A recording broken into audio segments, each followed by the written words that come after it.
Welcome, witches, warlocks, werewolves, and wondrous creatures to Halloween Lane, the podcast where we lead you down the terrifying back alley of horror, see what scares it has to offer. I'm your horrific host, Rebel Notorious, and joining me today, later in this episode, is the spectacular Sean and the malevolent Melina. This is, for people who listened last year, not a new episode. We had an old show called Napcast, which we stopped doing, and in place of doing Halloween stuff for that show, we started doing Halloween Lane. And these are the old episodes from Napcast, specifically Napcast episode 11, where we covered The Shining and Doom, and then the one from the year later, episode 38, where we covered Texas Chainsaw Massacre and Bram Stoker's Dracula. So yeah, this is just like a bumper episode. I wanted to bring these two together so that people who don't listen to Napcast or didn't listen to Napcast can hear these episodes, and they can be part of Halloween Lane. And not be lost to the wells of the internet and obscurity. They can be here, part of Halloween Lane, and you can come back to them whenever you want. So yeah, I'm just gonna let the episodes play now, I guess. Enjoy. So for today, we're gonna be talking about horror movies, which is a loose term. Very loose term. More thriller movies than anything. Yeah. And we're one of them, just action. Just action. Just action, Yeah, one of them kind of fits the horror category. Yeah, The I other call one loosely uses that term for its overall vibe and aesthetic. And what movies are those? Those movies are The Shining, directed by Stanley Kubrick, and Doom, based on the hit video game franchise by a director whose name I can't fucking pronounce. Neither can I. It's like, hold on, I'm gonna bring it up because you gotta see this name. Yeah, Oh, God, I where's looked he him up from? like I last don't know. night when I watched it. Directed by Andrei Bartoviak. Oh yeah, no, I'm not even gonna try. Bartowiak. Yeah. I assume he's Polish. Yeah, I'd say Yes. Polish Polish. cinematographer Yeah. and film director. Yes, Andrei Bartowiak. We apologise to anyone listening Mm-hmm. who's Polish or from Poland. Yeah, I only know how to pronounce his first name because of Andrei Sapkowski, Yeah. the author. Da Vinci. So yeah, The Shining and Doom. Do we want to start with The Shining? Yeah, I feel I'd like to it's a start good way with to the Yeah. start. And, because that's more serious. Yeah, just for like the people who only listen to Nat, this format that we're currently using is how we tackle things over an Anime Lane. So if you're listening to this thinking, what the fuck is going on? Yeah, we stole our other show's format just for the Halloween. It's not stealing, it's our fucking It's- show. Yeah, I we know. made it. I know, but we never used it here before, so it's a No, bit that's weird true. compared Using to. our established things somewhere else here. Yeah. We can do We that. like We're But allowed it's, to. it's a bit more of a professional approach Yeah, I than guess. we normally take Professionals, I feel to like we're always Nat. professional. Everyone can tell. Yeah, you We're can't you see him very wearing a suit Finland and tie and for Mario these? Ice- icebergs, in yeah. fully suited up. Yeah. This is we're in an office We're in building. black attire. Exactly. I gotta stop making references to Yeah. to You're really dating these episodes. They're gonna know Yeah. exactly when these were like recorded. They're recorded in some place at some time.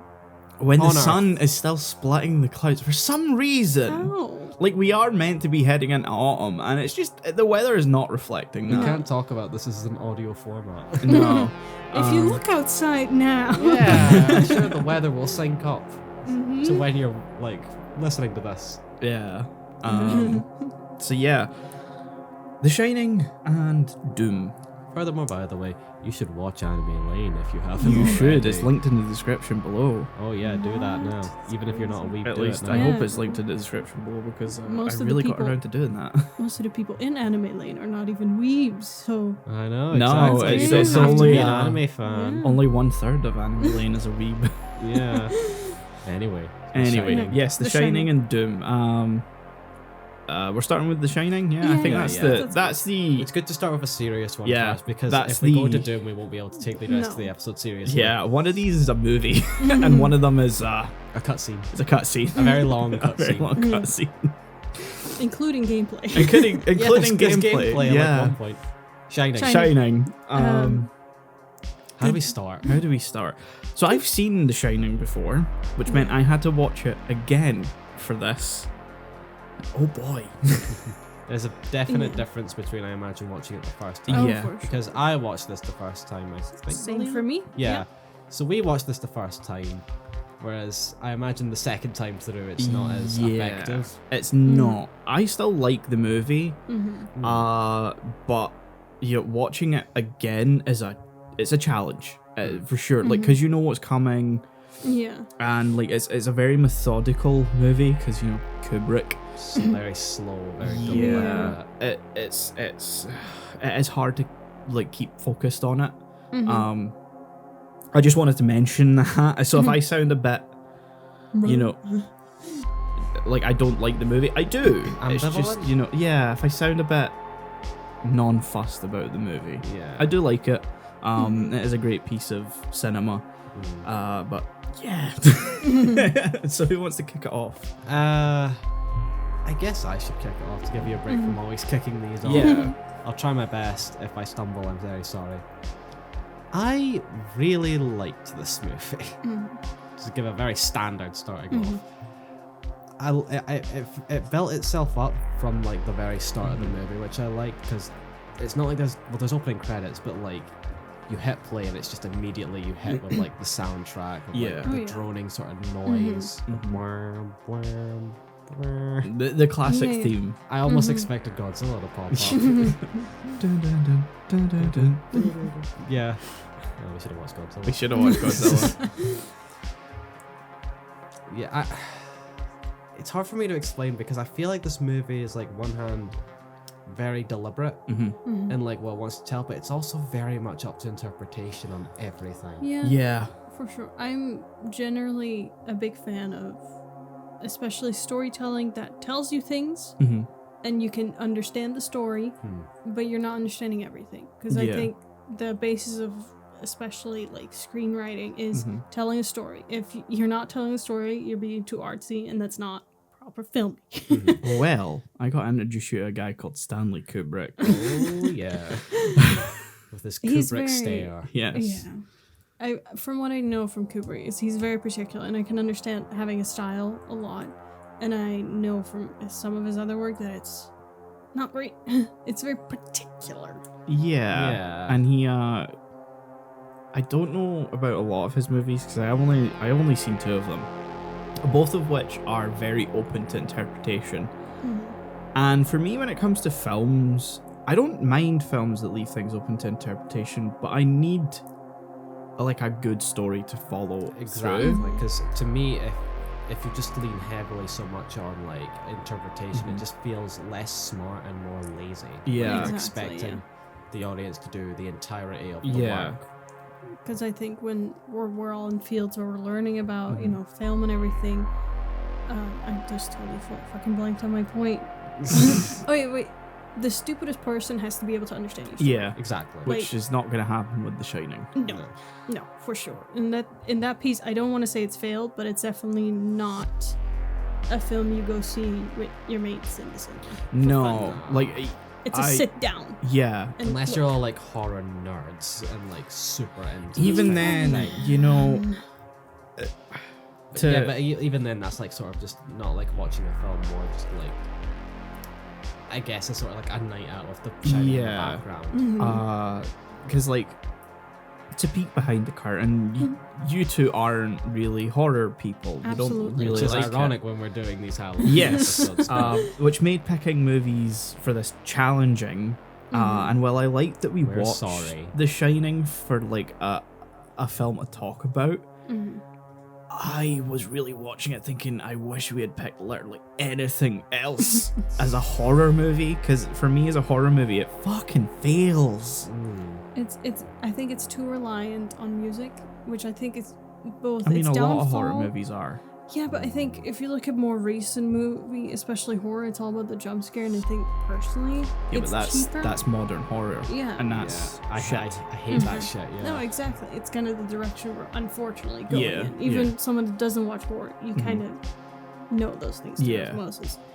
And like, I think this movie really sets the tone for Kubrick wants it to be a horror, and you can tell by the music. It's constantly you're kind of on the edge of your seat, but because we know the type of music, we know this is what you use when you're building up to something. Something's coming, and very often it doesn't. Which I think both is good and bad. I think I like subverting expectations by using commonly used techniques. Yeah.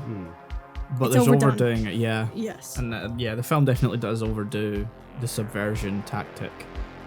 It kind of reminded me of Uncut Gems, what kind of does the same thing in storytelling wise, where you're just kind of being thrown around and you're like, what the fuck is happening? Yeah.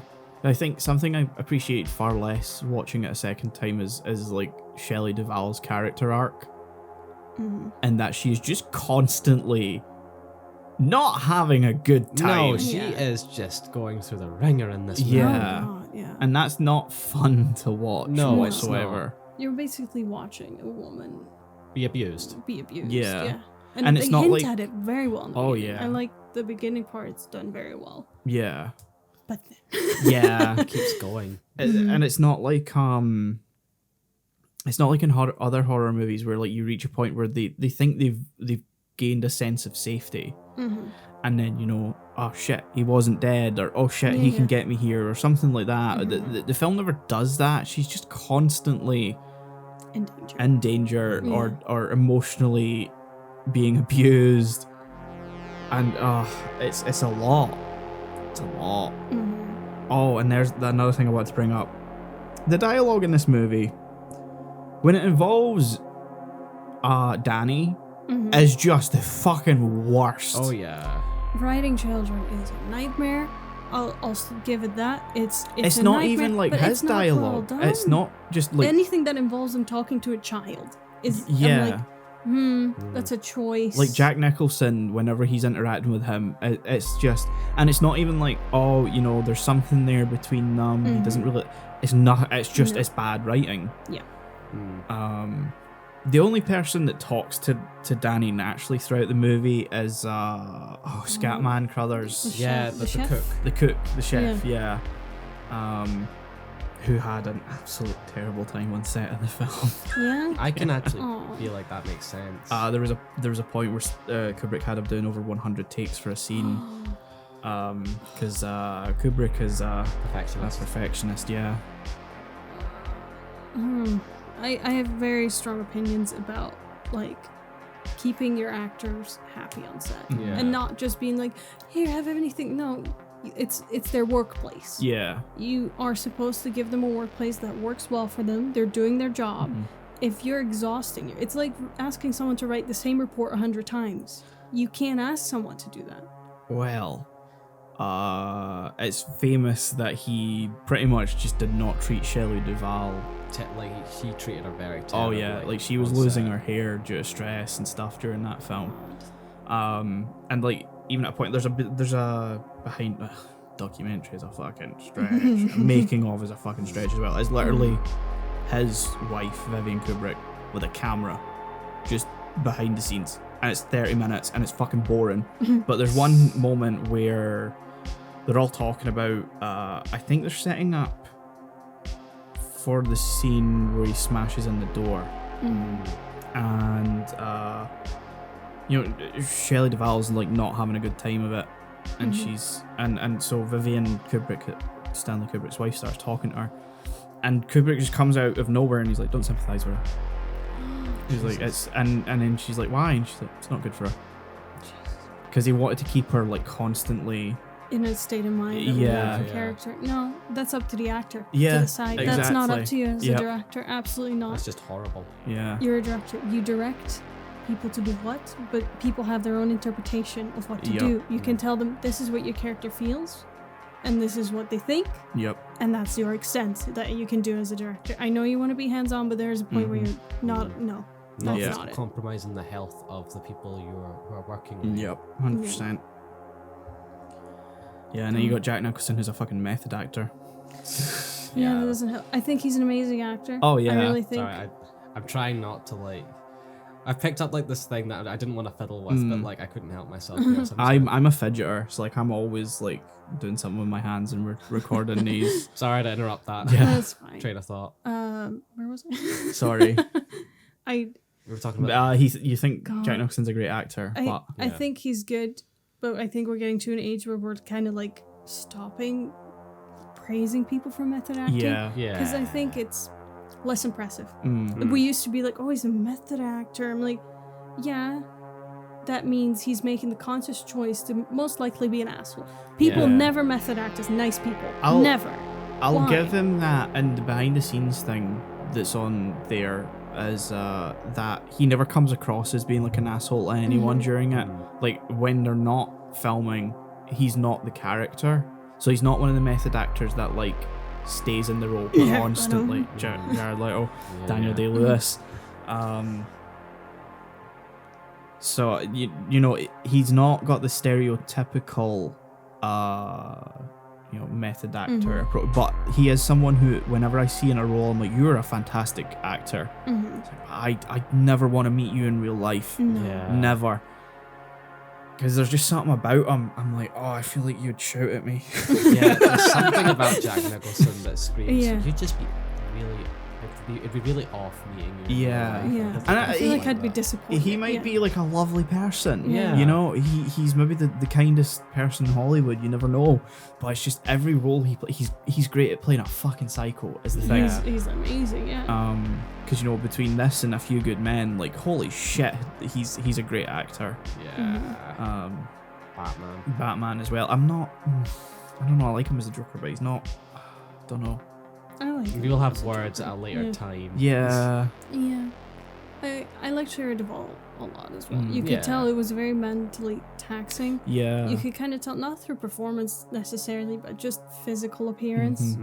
You could tell it was kind of taking a toll on her. I think she did amazing. She has, like, there's some people that I think have a face that's made for film. Yeah. Because when you have certain particular features, not he's saying ugly, beautiful, it's just you're so you. Yeah. And that works so well, especially for her. I think it works amazing. You can say the same about Jack Nicholson Oh, as yeah. well. Like, looking at him and The this, mouth, it's- you're like, yeah. I see why you got cast as Joker, because Jesus Exactly. Christ. exactly. Yeah. I think The one, definitely. the part that really screams out in my mind, like apart from like the laugh that he does at the bar, because that's very Joker, Yeah. is when it's this one part where like Wendy and Danny are like playing in like the snow, and he's just staring at them. With, Yeah, like, through the Kubrick window. stare. Yeah. And, like it's literally just that for a full like 20 seconds or Yeah. something, and then it cuts. It just to, like, cuts.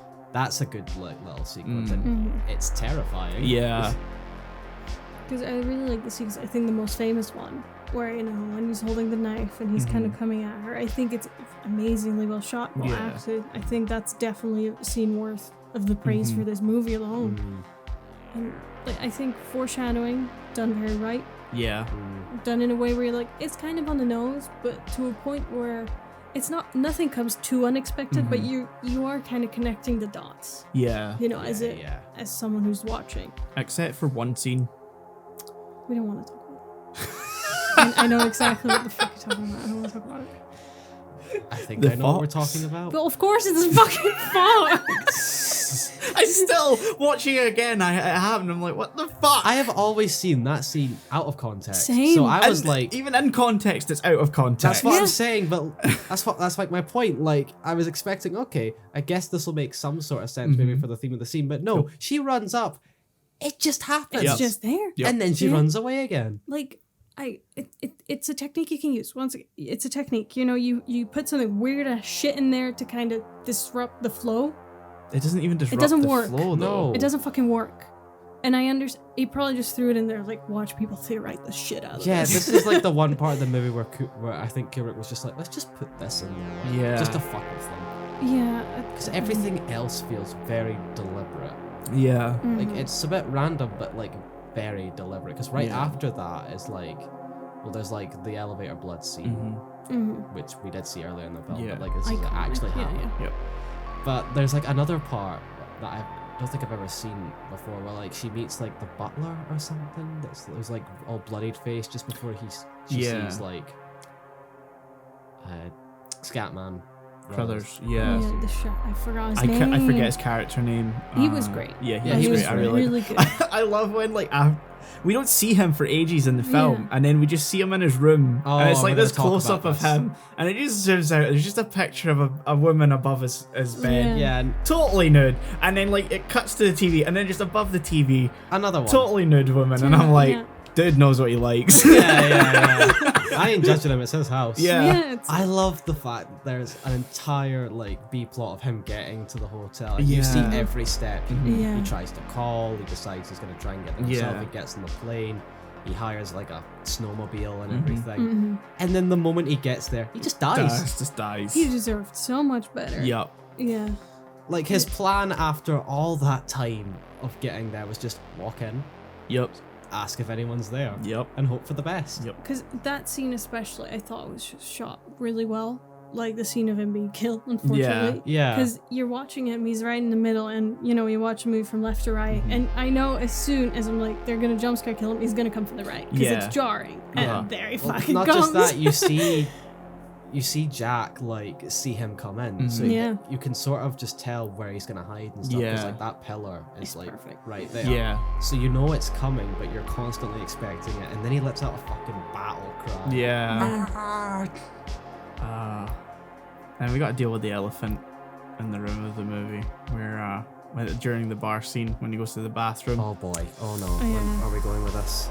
the N word. Yeah. That came out of nowhere. It does. It came just comes out of nowhere. Yeah. Yeah, and I don't even think it could be seen as an artistic choice because it didn't make any sense. No, For one. like I don't get Even it. timeline. Like, because period wise, it doesn't really no work. one would have been bothered if they didn't. Yeah. Like, I mean, I feel like there is some sort. I mean, this is going into interpretations of the film, yeah, of course. which is very subjective, and there's always like been theories about this film. The one I knew sort of going in was that the film was sort of a metaphor for like the Native American genocide. Yeah, they do kind of bring up that it's They like bring built it on up an ancient. once. Yeah. There's But other isn't that a ones. classic horror thing from the US where they're always like, this house was built on a Native American The- burial site? I will give this movie that it goes into the history of the Overlook a lot more. Yeah, Yeah, like there, but that's nice. there's a lot of things because I did know a bit about this movie like going in, obviously. Mhm. It's And hard so to not know something about this Oh, movie. it's- And I've heard like famous, these yeah. theories before entering, but like the Native American one is like the one that has the most legs from what I've Yeah. heard because you hear about the history. There's a bunch of Native American like iconography Mhm. all around like the hotel with like art designs. Yeah. There's a picture of like a chief on one of the walls at some point, and there's like cans of food that have Native American stuff. So Yeah. the theory is that the theme is that about American imperialism, about maybe cultural appropriation and like genocide and stuff. So to go with that, it could sort of tie in that like America's treatment of minorities. Sure. I mean, that's guess, loose. That's I a bit get more it. loose when you I I get get where you guess come then you could have it as like an interpretation of like how even though you had the civil rights movement, there was still a lot of behind closed doors racism, Yeah. and because it's happening in the bathroom where no one else I is mean, listening. There's also the thing where like I know Grady like is said to be like dead only like from like the last year, but the way the party's set up, it seems like it's from like the 20s, like very much in the Yeah. past. So it's going with that time. well, remember Yeah. the ending of the film yeah, that's what I was about where to lead into. It turned out he was it at in a the picture party, and it was yeah. like 1921. 21, 4th Yeah. of July as well, Although- which ties back into the America thing. Yeah. Though Mm. the interesting thing about that is that apparently that ballroom had only been designed the year before because there's a They whole said- thing in the I thought they movie. said renovated. I'm not sure if it was renovated or designed. Oh yeah, renovated maybe. Yeah.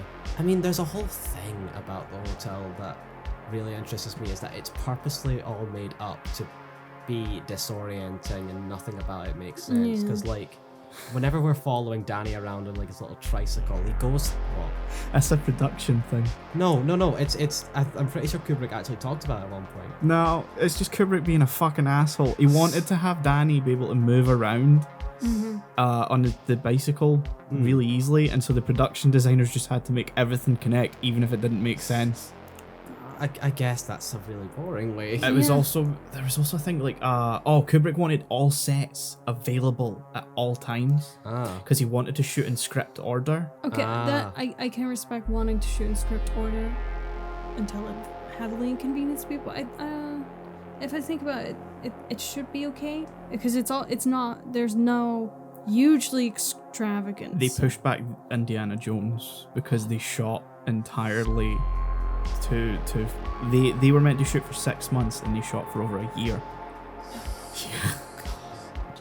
So yeah, that's a Kubrick thing. Oh, I'm disappointed now. Yeah. I mean, there was another thing as well, which might just be a production mistake, but like at the beginning, like right at the film, when he's going into that interview for like that office room, there's like a window to like outside in that office, but around that like hotel, there shouldn't be a window there because that should lead to like a solid wall. Yeah. And it's been, and people have noted that, and it's called the impossible window. Yeah. Because it shouldn't lead to outside. Like there shouldn't be plants or anything. It should be just a solid wall. I mean, I saw the plants and I was like, well, when we looked at the hotel, it didn't have plants on what I assumed to be the right side. Yeah. So Yeah. weird. I really want to be able to believe that it's supposed to just not make sense. I on think that. it's Yeah. I feel I it's mean- maybe just a production mistake. I Yeah. think, every production mistake you can be like, well, actually. Yeah, Because, I know, to I bring it to still game, Jack and Victor's flats make no sense that is true. of where they're located. That is true. I thought that was a really cool thing. Like about when this they're movie. in the episode where they knock like a wall into each other. the hatch. That is not possible. No, there's it's one's not. at the end of the hallway, right? And Yeah. one's yeah, so it would Yeah, be. so there's a no, right yeah. angle there. Yeah. Yeah. Like Jack should be, I think, fully hammering into the outside. Yeah. Like just straight Yeah. drop down. The flats were haunted. There you go. There we go. Yeah, I mean, and there's other sort of stuff like where like the establishing shot of the hotel never has like the maze, which is a very prominent part Oh yeah. Yeah. because that opening shot it's very much on a mountain. But then like in other shots that could very much just be a production. That's just a thing. I production don't mistake. believe that's, Yeah. that I believe that a little less, but you know, it's kind of spooky. Yeah. I mean, speaking of the maze, like I think as soon as you introduce a maze in a movie, I think we all know where it's going. in the Yeah. end.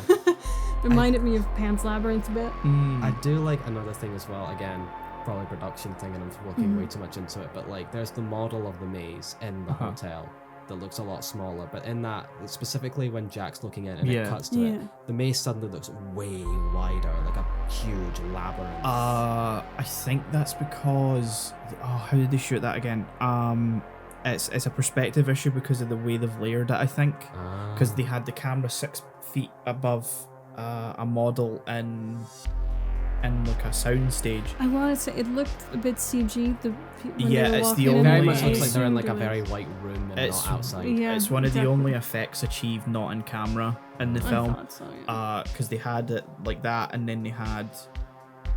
Was it a helicopter? No, it couldn't be a helicopter. But they had A drone I don't from think the they have a drone. 70s. They had like a recreation of the middle section, and they had Danny and Shelley Duvall walking up and down it, and then they layered it, The mic is on it. and then they layered it. So I think that's just a perspective issue with how it's Okay. been. Even at the end of the day, though, like this still gives off a really creepy vibe, unintentional Yeah. or otherwise, For which I think sure, is really yeah. cool, and it definitely enhanced my enjoyment of the film on that level. Yeah. But yeah, there's other theories that can go all and all about. Some of them are There's so complete many. batshit. Yeah. Oh, yeah. Like there's the famous one that like, oh, Kubrick made this movie as a secret message to apologize for filming the moon landing. Because of Danny's fucking jumper. yeah, he has a jumper, which I'd say Yeah, just that adds sounds- more into the America. Yeah. And the fact that like room 237 is like some sort of fucking coordinate or clue or whatever. Yeah, 'cause- No. The reason for that is because the hotel they were filming in didn't want to use a real room name, Yeah. room number, so they just bumped it up. Yeah. Because I know there's some differences. Like the room number, I believe in the book it's 137. It's 217 in the book. It's 237 in the movie. Ah. Yeah, it's just like I understand taking creative liberties because apparently in the book as well, Jack book never is- had an axe. He had a baseball bat. Yeah. The there book was itself no... is very different. From Yeah. The movie. But there's that's fine. there's also no maze in the book. It's hedge statues that come to life. Oh, that's Oh, worse. yeah. I'm happy with it. Yeah. I'll take the mace. Yeah. There's a whole storyline as well where we actually learn who or what Tony is. And like Oh, in yeah. the, this is probably a spoiler for the It's book. Oh yeah, this is a spoiler, but it also ties into Doctor Sleep as well. So You can spoil for me if you're listening. Yeah, if you don't want to know, if you're listening, it's skip ahead a bit. it's Danny from the future. Yeah, he's Yeah. and that's also why they call him Doc, because in the future Danny becomes a doctor. So it's so And Tony's his middle name, I think. yeah, because his name is Danny Anthony Torrance. Torrance, yeah. Yeah. So that's none of that's hinted at in the movie. No, I'll take it. Yeah, yeah. Yeah. Because Headcanon. I think the description of Or Tony's actual canon, really. But I think the description of Tony's different in the book as well. Mm. Whereas in the film he's like a well, Danny described him as like a rat that as a lives in my mouse. mouth. Yeah. Which I think is a good way to describe it from a children's Yeah, perspective. that sounds very childlike. Yeah. But I think he's more of like a full on imaginary friend or something like that. And, Yeah. And Yeah. like there's like actual interaction between I think the other characters and stuff. Whereas in here it's like very limited down. So the thing that the film gets the name from is very underexplored in it. There's not much of a there's ghosts. Yeah. But Yeah. past that, there's not much of a supernatural element in this No. movie, apart from a few key scenes. Yeah, and we only really get one explanation of The Shining. From Scatman Scat- Feathers, yeah. I'm gonna call him the cook. Yeah, I keep wanting that's to fair. say his name, but I need to just relegate to the cook. That's fair. I don't know his character name, so I'm just going by like the actor's name. I want to say it begins with a D, but I keep think thinking so, I keep yeah. wanting to say Doc, and that's his It might be nickname for Duke. Danny. Wasn't it Duke?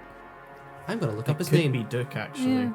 because but it's gonna annoy then me. there's also a character called Duke in Doom. Yeah. Oh, fuck. Am I really fucking up there? Yeah, like, so I watched it with my boyfriend who has read the book and is, you know, a big fan of Stephen King's. And, Dick. Dick. Halloran. Yeah, that's it. Oh, I remember. I And- made a joke to myself where like they first call him Dick, and he's just like, "What you call me?" And, That could tie into the theme of this treatment against minorities. It's all True. connected. like, we always kind of talk about the movies after we've seen it, and he asked me, like, do you feel bad for Jack? And I was like, No. it's like, I don't know, because I don't know him. I don't know what led him to being crazy. There I are don't know. like there's like one scene where they sort of imply that maybe he really is like a not so bad person underneath it all. It's when he has his nightmare. And it seems like he has genuine remorse. Yeah. But from the start of the movie, even when he's getting interviewed, there's always an unhingedness there. This I is think another- That's Nicholson, though. No, Like, no, I this don't is like wanna- another difference between the book and the film.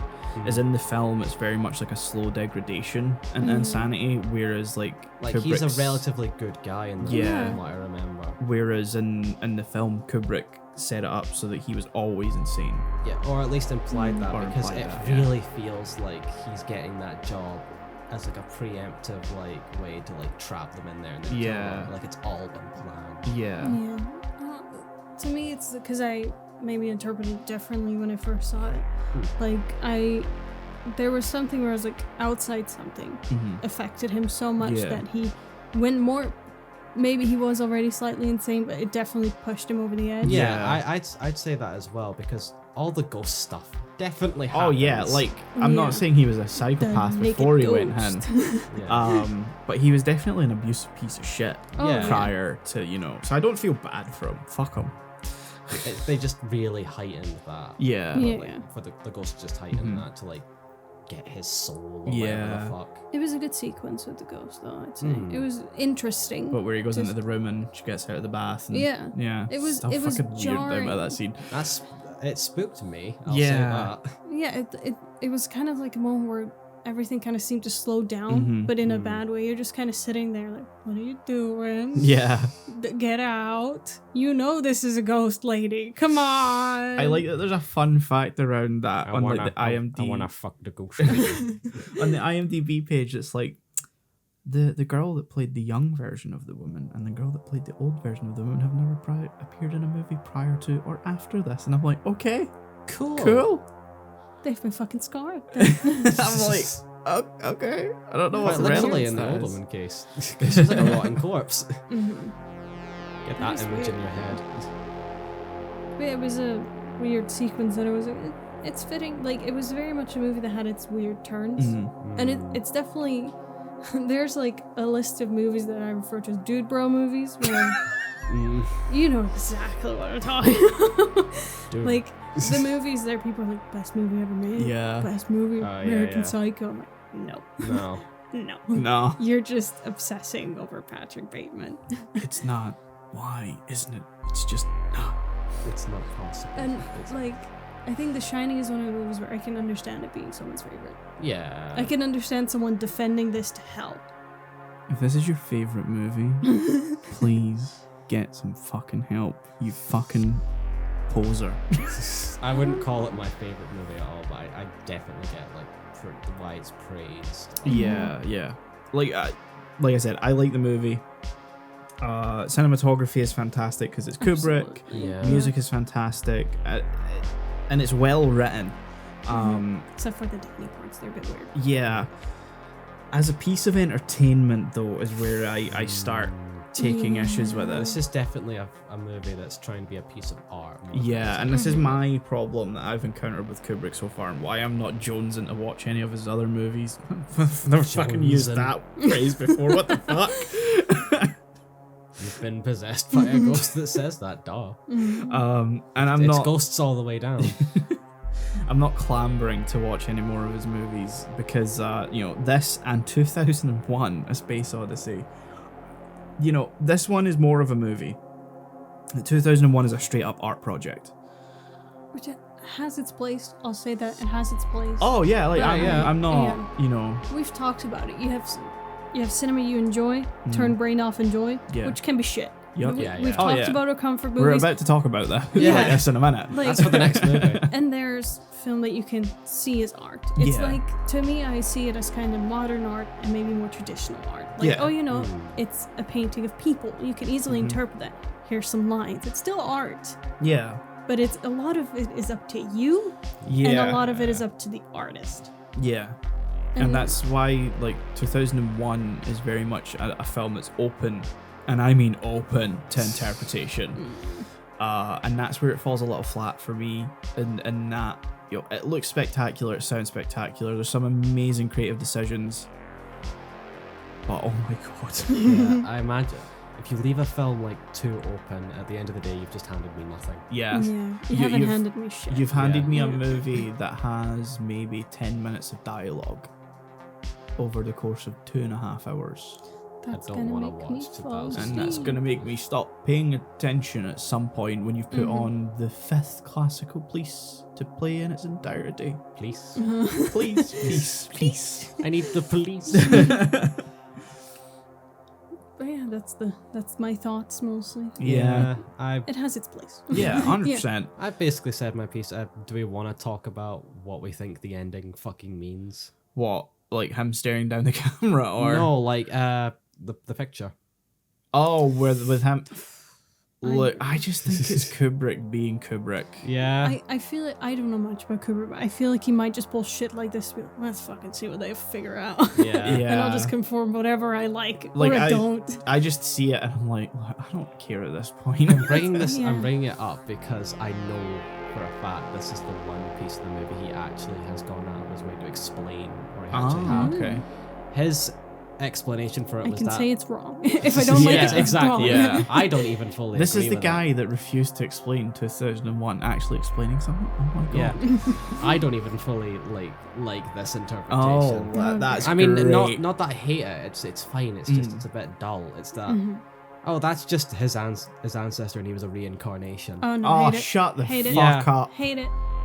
I very hate much it. like the other interpretation, where it's that I'll just take the hotel absorbed his fucking soul, and he's in some Yeah, sort of sure. Yeah, sure. sure. purgatory, hell, Sure. whatever. Yeah. I'll take that over fucking reincarnation. Yeah, You know like what? if you're doing horror, the hotel absorbing his soul, Yeah. Leaving fine. him in some sort of 1920s-esque hell purgatory Yeah. realm. I'm okay with that. Yeah, My theory, that guy just kind of looks like Jack Nicholson. That's it. Like Yeah, it could be that as well, coincidence. yeah. Yeah. I think maybe he's seen that picture and just started going insane. Yeah. I mean, I would. Yeah. If I saw a picture from the 20s that had me in it, I'd be like, You're like, hey, fuck? wait, that me? My I'm gonna kill people. Murder sounds enticing to me now. So yeah, What's that, Grady? Grab the axe. Don't mind if I do. Red rum. Red rum. I would like some red run. I'm thirsty. Red run. Red run. You said red run. You said red run. I said red run. Yeah, you did. I meant red rum. Pretend I said red run. Anyway, closing thoughts. Watch the Simpsons parody. You could probably cut together the entire film and Simpsons parodies at this point. Yeah, I mean, there is just the straight up Treehouse of Horror segment is what I'm talking There's that about. as well, yeah. But like the amount of like references they've made, you could cut together the entire 2.5 hours thing, I would imagine. Probably, yeah. Because the Simpsons have parodied the shit out of everything. That's odd. Because you can't. Usually the blood gets off on the second floor. You have the Shining. You mean shining? Shh. You want to get sued? So yeah, I think with that, we'll move on to Doom, a comparatively lighter movie. Not visually. Jesus. No. Oh God. And I had to like really like I started watching this like as the sun was like still there. Yeah. I had to take a break because I was very tired yesterday and I had to take a nap. Or otherwise I wouldn't have absorbed any of the movie. Yeah. But for that first part I had to like close my blinds like fully to like actually see shit. anything. I had to change a setting on my TV. I had to change over a different profile to make it brighter. So yeah, we have Dwayne Johnson. Dwayne The Rock Johnson actually acting. In his only role where he actually gives a shit. Yeah. And is it good acting? I've seen worse. Does that make it his best role so far? Yeah, Yeah. actually, because it's not a high bar to clear. Because this is the only time he's acted. Yeah. Because he's not Action Man, who is funny. Yeah, Yeah. he's actually like putting in a performance, and I'm like, Yeah. I'm actually invested in this. Yeah, I was shocked to learn he was the villain at the end. yeah, Yes. yeah. Because they kind of stray away from making him the villain, which like nowadays, whatever he's in, yeah. he's the hero. Which fine. Which is funnily Always enough- a safe bet main character. yeah. Because funnily enough, he was offered Grimm, which is Carl Urban's character, but turned it down and went for Sarge instead because he thought it was the more interesting role. It is. Probably Good. the only fucking time Yeah. he's ever said that statement in his life. Probably, yeah. Because he realized he wanted to be lazy after. Yeah. The amount of times in this movie they say, "Game face." It's like we're in a game. Stop it. It's like a video game. It's like a video It's a- game, guys. Oh my Get god. it? It's a reference because we're in a video game movie Oh playing my Doom. God. Big fucking gun. I didn't know it was called the big fucking. I just No, saw. it's called the Bioforce gun. I know we That's talked the about thing, it, though. and legit, I just saw it just said BFG on the Uh-huh. screen, and I was like, haha, big fucking gun. Yeah. And my boyfriend was like, yeah, what? Yeah, in the game it's called the Yeah, big that's its fucking official gun. name. They Yeah. gave it. Yeah. They gave it a coward's name Yeah. at the Yeah. beginning of the movie, and I was very But it's disappointed. there at to like first. hold you to The Yeah. Rock sees it and he's like, big fucking gun. Because I Yeah. actually messaged you like this movie did not commit. Fuck this movie, and then you just went, just wait, Just wait. wait. Yeah. And then when he picked up like and said big fucking gun, I just did the Simpsons. Say the line, Sarge. It was weird, for sure. Yeah, it is a bit weird. It took it. It's a perfect mid 2000s action movie. It's This is yeah. well. It hits all the tropes. It hits everything.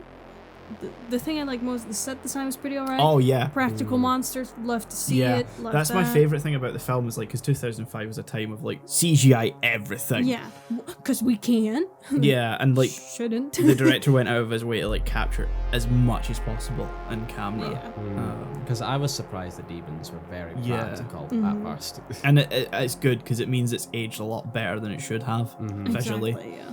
Like if they CGI'd it, this would be unwatchable. Yeah, at this like point. the end of the first person scene is the only point in the film where it switches entirely to CG and it just looks rough as fuck now. Yeah. Talking of that scene, they basically go first person shooter with Carl Urban, Yep. and it's I so much longer than you want. I had always heard the extended cut, which is Oh the my only God. version on the home video release. the only version. The only version on the home video release. Fuck You off. can't get the theatrical cut on it. Wait, so did you watch the extended? Yes. Oh. There's 12 extra minutes of footage. We watched the version on Netflix, which Yes, is the theatrical cut, 12 minutes like me and shorter. Melina did. The first person stuff is extended. No. It, Okay. I think It could have been a fun nod for a minute, Yeah. and then you're Yeah. done. Yeah. You're done. Exactly. That I want to say my thoughts. I'd always heard beforehand this was the best part of the movie. It's not. It's the It's worst not. part It's of the the worst. movie. Yeah. It's not, but I wouldn't say it's the worst part of the movie. It's not great, but I wouldn't say Oh it's no, the for worst me, it's part. the worst part of the movie. I guess maybe the end of it is the worst part of the movie. I But- mean, Oh, yeah. yeah, like that, but that's for like different reasons, I think. yeah, but like for the first like 30 seconds to a minute, I was like, okay, yeah, this is cool. I'm here for this. And then after that, I'm like, now I feel like I'm watching a demo of House of the Dead on an arcade cabinet. Yeah. And then it didn't let up. Yep. And then I was like, well, fuck, now I'm just underwhelmed I'm not playing House of the Dead. Yeah, pretty much. That's yeah, I mean, the rest of the movie did feel like a Resident Evil movie. a little bit. It Which- just felt. I honestly don't know how to describe it because it's. If you want mind-numbing action, fine. It'll do the trick. But it's just bad. It's badly written. It doesn't make sense. Semper Fi, motherfucker. Semper Fi, motherfucker. I love it. I'm convinced he forgot the motherfucker when he first said the line and then had to hastily add it in Yeah. at the end. Semper Fi, motherfucker. There's just so many things where you're like, really? Really? Oh, what's your name? Reaper. What's your last name? Grim? Oh, ha ha ha. Portman, Fun. who's the worst character in the film. There's I think Lena said it best. It's like the most mid 2000 actions film, and there's always that one character that's like Portman, who's just Just the there to die. fucking worst. Yeah. Because, okay, they sent the two blonde white guys off alone at once, and I'm like, I am never going to distinguish the two of you, and one of you is going to Yeah. die 100%, so I don't even care. I genuinely don't get how, like, both Portman, who's like the psycho creepy fucker Yeah. Yeah. for context, and The Christian one? Or the guy okay, who yeah, yeah. cuts myself in the name of Who- Jesus. Says I'd- he I'd used like the Lord's to- name in vain. Who I'd like to say went on to far better things because he is in The Crown. Who was he? He was Princess Margaret's. He's the photographer. You're right. He is. Yes. I never made. Oh my god. Good for Motherfucker. him. Yeah, Yeah. He definitely went up. Yeah. Ben Motherfucker. Daniels, that's it. He was also in the Exorcist TV series. Ah, I've never seen that. It's good. Okay. He finally stopped cutting himself in the Oh. name of the law. Yes. But the concept of it was okay. You know, the whole they choose, you know, if you're evil inside. I'm like, man, this sounds overdone already. It's such a weird like play Random on pull. the yeah. It's such a Yeah. weird play on the concept of Doom because that's not at all. That's what I was told No. as well after finishing watching. I was like, this was not like Doom. Like from the way the backstory is, it's like a parasite on Mars is basically Yeah. what it is. But Yeah. like, Well, no, it's so the people that lived on Mars beforehand had very similar DNA to humans, Yeah. and at some point they reached a sufficient technological like Advanced. stage Yeah. Okay. to yeah. add a they a synthetically 24th added yeah, another an extra chromosome. chromosome, And to some, to some, oh yeah. yeah, Yeah, yeah. and then that starts infecting people. Yeah, deciding whether they're good or bad. Yeah. Like a very violent, evil Santa Claus. Also, like the woman, what was her name again? Sam? Sam. Oh, the Sam. sister. Yeah. the sister. For her to be like, well, I think you're good. Let's inject your ass with this. I'm like, that's your brother. Yeah. I love the part where he's like, if I turn bad, do not hesitate to shoot me. And she's like, oh, I won't have to. And he's just sort of like, fucking promise me though. Yeah. Yeah, like, we don't know that. Like, even if I think we all like to think we're good people, Yeah. but you know, if someone put that shit in me, I'd be like, let's assume the worst, okay? Yeah. If I'm somehow not, just, you know. Yeah, fucking shoot me. Like if someone was like offering me that and they're like, "But are you a good person?" I'm like, "Look, I don't know." Uh-huh. What are we Oh. judging as good here? Yeah. yeah, whatever we would judge. Morality is relative. Yeah. It's just so many weird choices. Yeah. Yeah. I just Anyway, don't know. the whole point about asking like the backstory is that none of that is what happens in the game because No. they just in the games it's genuinely a portal to hell that Yeah. opens. Yeah, Sure, because this is based mainly in Doom 3. And basically the concept of that is that you're a new Marine who's landed on Mars and they open not you personally as the Marine, but like the scientists open a portal to hell It's and me, demons I are opened the unleashed. portal. Yeah. Just me personally. I just love that they pushed like the stereotype of the scientist. But the data, we have to get the data. If we analyze it more, we could do good. Bitch, people are dead. Yeah, Yeah, and there's you've a got point Carl where- Urban very like, you know, logically going, no. and American. Yeah. Which is And then Sarge is just like, no, but we have to. We have to. It's like, no, you don't. Nice. You really don't have to. man. No. And they- It's funny how slowly Sarge just goes full genocide. Oh, yeah. yeah, as soon as he like killed the kid, I was like, what the fuck was that for? Like, This is that's- after he's murdered many innocent people, though. yeah, like he's Yeah. gone like his is it heel face turn or something. Yeah. Like it was before He's that heel you turn. could you kind of like, you know, I don't understand where he's coming from, but you know, kill all infected, minimize risk. That's kind of been his thing.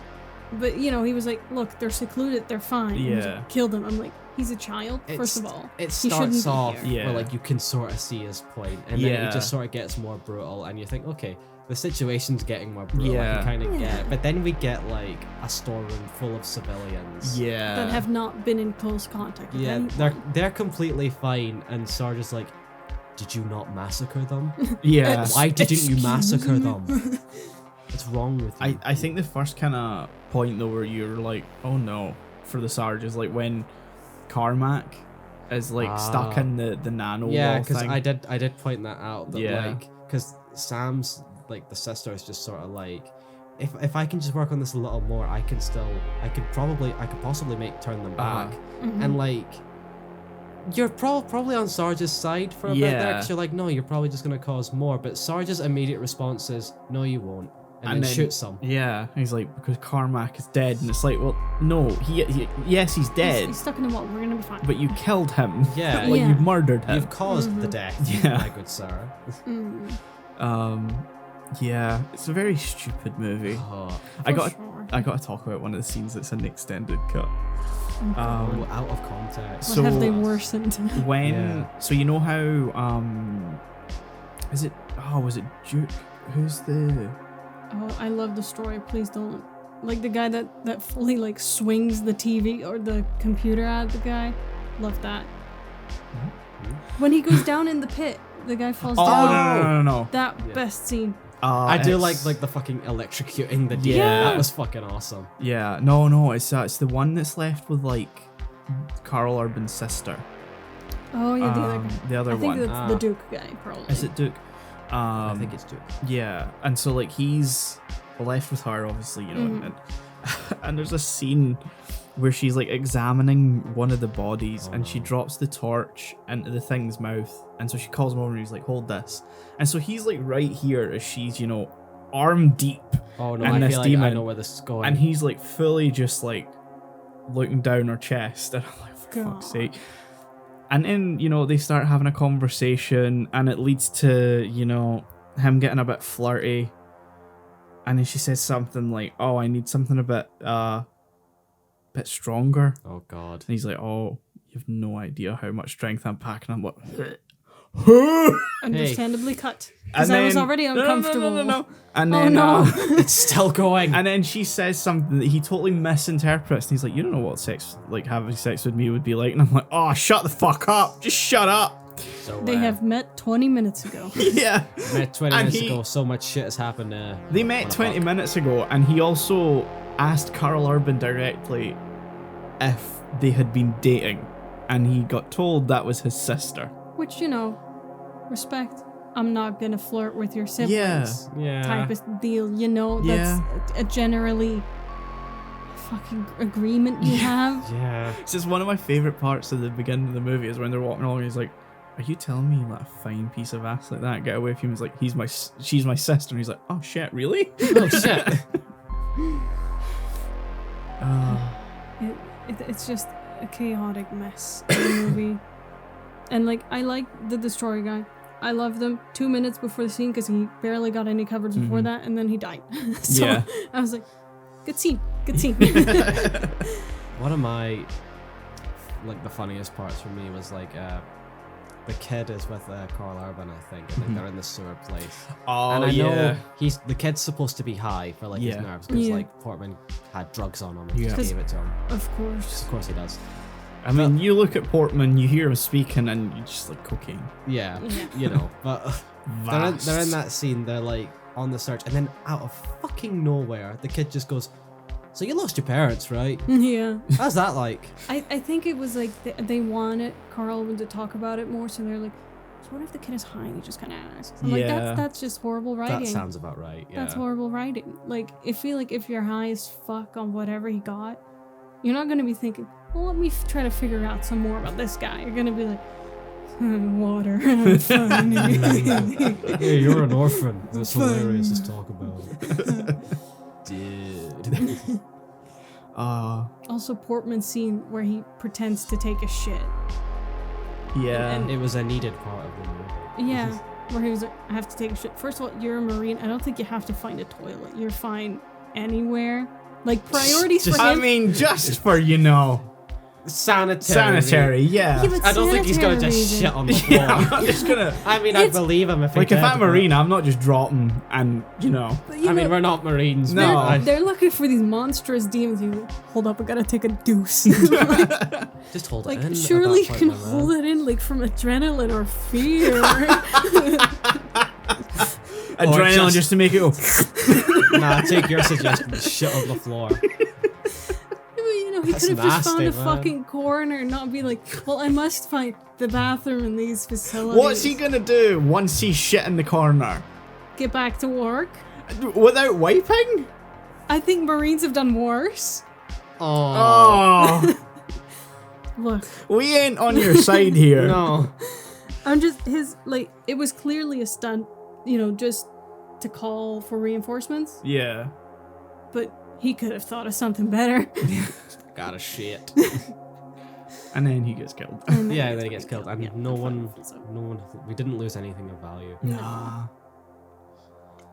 I had a nice moment of oh fuck when I learned the I want to say wheelchair guy, but it's not wheelchair. Pinky. Yeah, Pinky, his yeah. name is Pinky.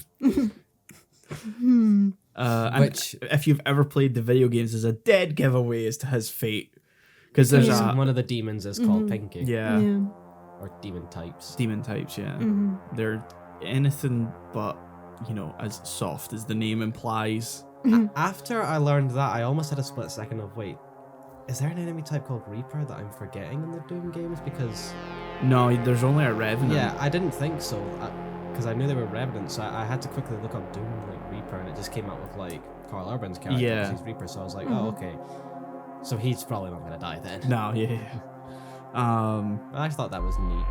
A weird thing in the extended cut is when he introduces himself and when they're talking about, you know, how he got sent to one galaxy and then his legs is they insert a shot of just his legs like falling out That would have been of the great. gateway, and yeah, it's that not would have like been amazing. it's not like part of the scene. It's just like a flashback, and I'm like, what?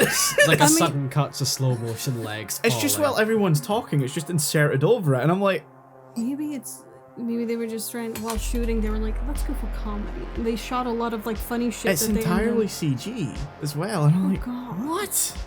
They went back and they just wanted to add that. Yeah. Part It's of gonna the be vision. hilarious. One thing I know they did shoot and was never used in the film was the Mars facility getting nuked. Oh And I'm like, the script doesn't even like fit that. No. no. Because I think we have to address the ending. Like, they get into the elevator. Yes. They go That's it. up, Yep. and then it cuts That's the it. credits. Yep. Yeah.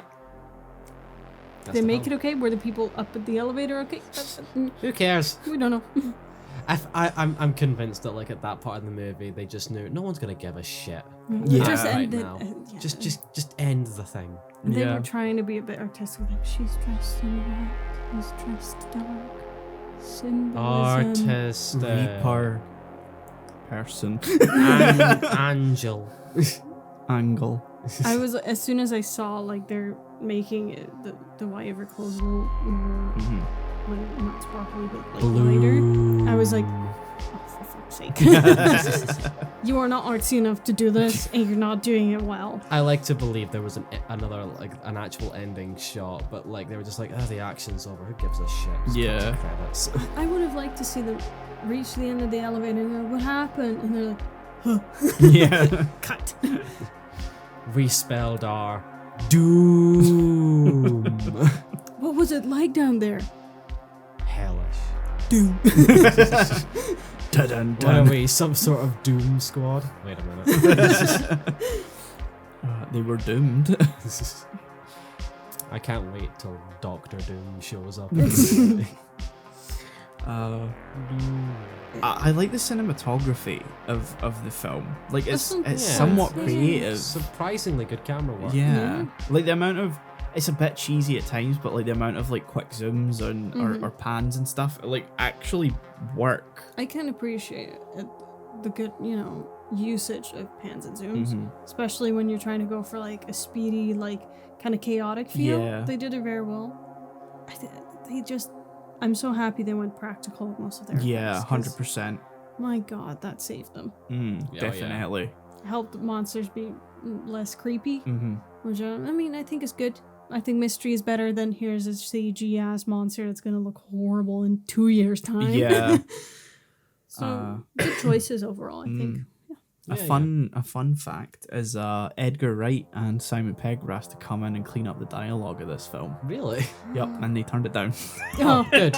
and I having seen it, understandable. Understandable, but they could have like made it so much better. Oh, He yeah, could have absolutely. made this the funniest shit you'd ever Yeah, seen. exactly. Like this could have been a great, 'Cause- well, not great, but you know. They probably decided their time was better spent making that cameo in Land of the Dead. Yeah. I think like if they chose to do it, it would have been so much work. Mhm. And like they were already on the nose with constantly saying, "Put on your game face." Like, it's like a video Yeah. game. I think if Edgar Wright did it, it would have been well placed, and it wouldn't have been because they took it too serious here. Yeah. Like I think if they did a full look to the camera, it's like a video game, isn't it? They'd be Yeah. like, that's better than. A Deadpool-esque, like, well, that's just lazy writing.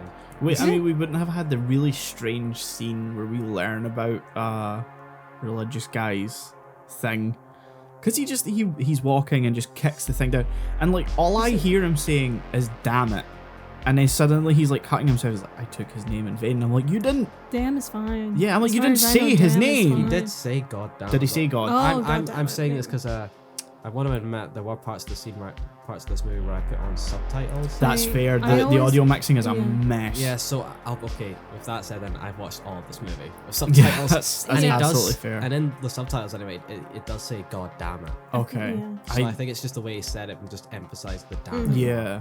Which I guess makes sense for the Mm. character. Yeah. But But yeah, I watch all my movies with subtitles. So. That's fair. yeah, it makes Fair. sense. I keep meaning to ask whenever I have to like send you guys like films. If I'm like, if you want, subtitles for the English audio or whatever. If it's no trouble, yes please. Because I meant to Always ask for The appreciate Shining, it. and I'm like, I totally forgot when I put it up. My laptop has the shitty speakers. Like if I have to put it up to 100, Mhm. and then I cannot eat. Yeah, that's fair. I just have shit hearing. But like, I mean, I watch the vast majority of my movies without subtitles, but very occasionally, if I'm not getting it, Yeah. I'm just like something's gone. If I got a cold and my hearing is just Mhm. really bad, I'll put them on. That's fair. That's fair. So they're very appreciated. Yeah. Included. I'll include them when I can from now on. Because peek behind the curtain, we watch like stuff obviously for Anime Lane and that. But if it's like not available on streaming services, because I'll inevitably own it, Yeah. I'll just send them a copy of mine, which is legal. I want to Yeah, add, that- you know. Yeah, we don't do anything illegal in the No, production of it's this show. personal distribution. We which don't isn't- these shows. spread it either. Nah. It's fine. Yeah, because there is like a clause in it where it's like personal distribution's fine. Exactly. You, It's on the warnings of every yeah. physical release you'll ever see. Today we're going to be talking about the classic, the Texas Chainsaw Massacre, released in 1978, I think. No, 1974. 4. Okay. Oh yeah, the year after The Exorcist. That's right. Yeah. And then the 1992 Bram Stoker's, yeah, for some reason it was just not coming out of my mouth properly. That's fair. I mean, a mouthful. Stoker is. Yeah, Bram Stoker's Dracula, directed by Francis Ford Coppola.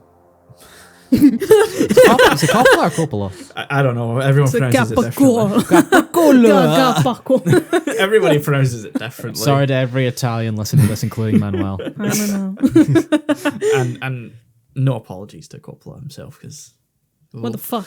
yeah. So I think we all watched Texas Chainsaw Massacre first. Yes. So yeah, we'll just start there. The kind of format we have on Anime Lane is that we talk about the movies a little bit, then we score them, and then we move on to the next one, score them, etc. In case you don't listen to Anime In case you Lane. don't listen to Anime Lane, and if you listen to last year's, the format kind of evolved over the last season or so. So yeah, where do we start? I can't believe they massacred all those chainsaws Oh in my Texas. god, yeah. I had to make that joke. I'm sorry. So I think to preface, if people don't know or don't remember, Sean and I don't watch horror. Yeah. We're very much the non-horror people. Oh, it's labeled horror? No, thank you. Which I dabble made occasionally, but like, you know. any choices for this an absolute pain in the ass. Yeah, because you really like horror. I and you really know a like lot of horror, it. and Yeah. there's some that I think are great to talk about on just a fundamental movie level. Yeah. To give some behind the scenes look, you originally suggested Exorcist, but I we pushed really out. want to cover The Exorcist, and Have a that you got episode. flat out rejected. I'll give I'm- Manuel. Maybe he wants to do it. I'm yeah. probably more open to it at this point. Yeah, not. you still said no. I know. And Watching Melina Texas said no Chainsaw. because of your religious upbringing. The most bullshit. Yeah, no, bullshit. it's just like exorcism and like Demon. demons taking over bodies. It's just something that gives me the EBGBs a bit too much. The Hebes. The Hebes. Wow. Yeah, Yeah. but I didn't mind Texas men.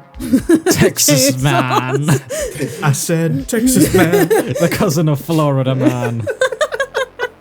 I mean, if you I think mean, about kind of. Yeah, next door neighbors at very least, kind of. it, close enough. Close enough. With some Georges in between. Yeah, Yeah. nobody No, cares nobody about Georgia. So yeah.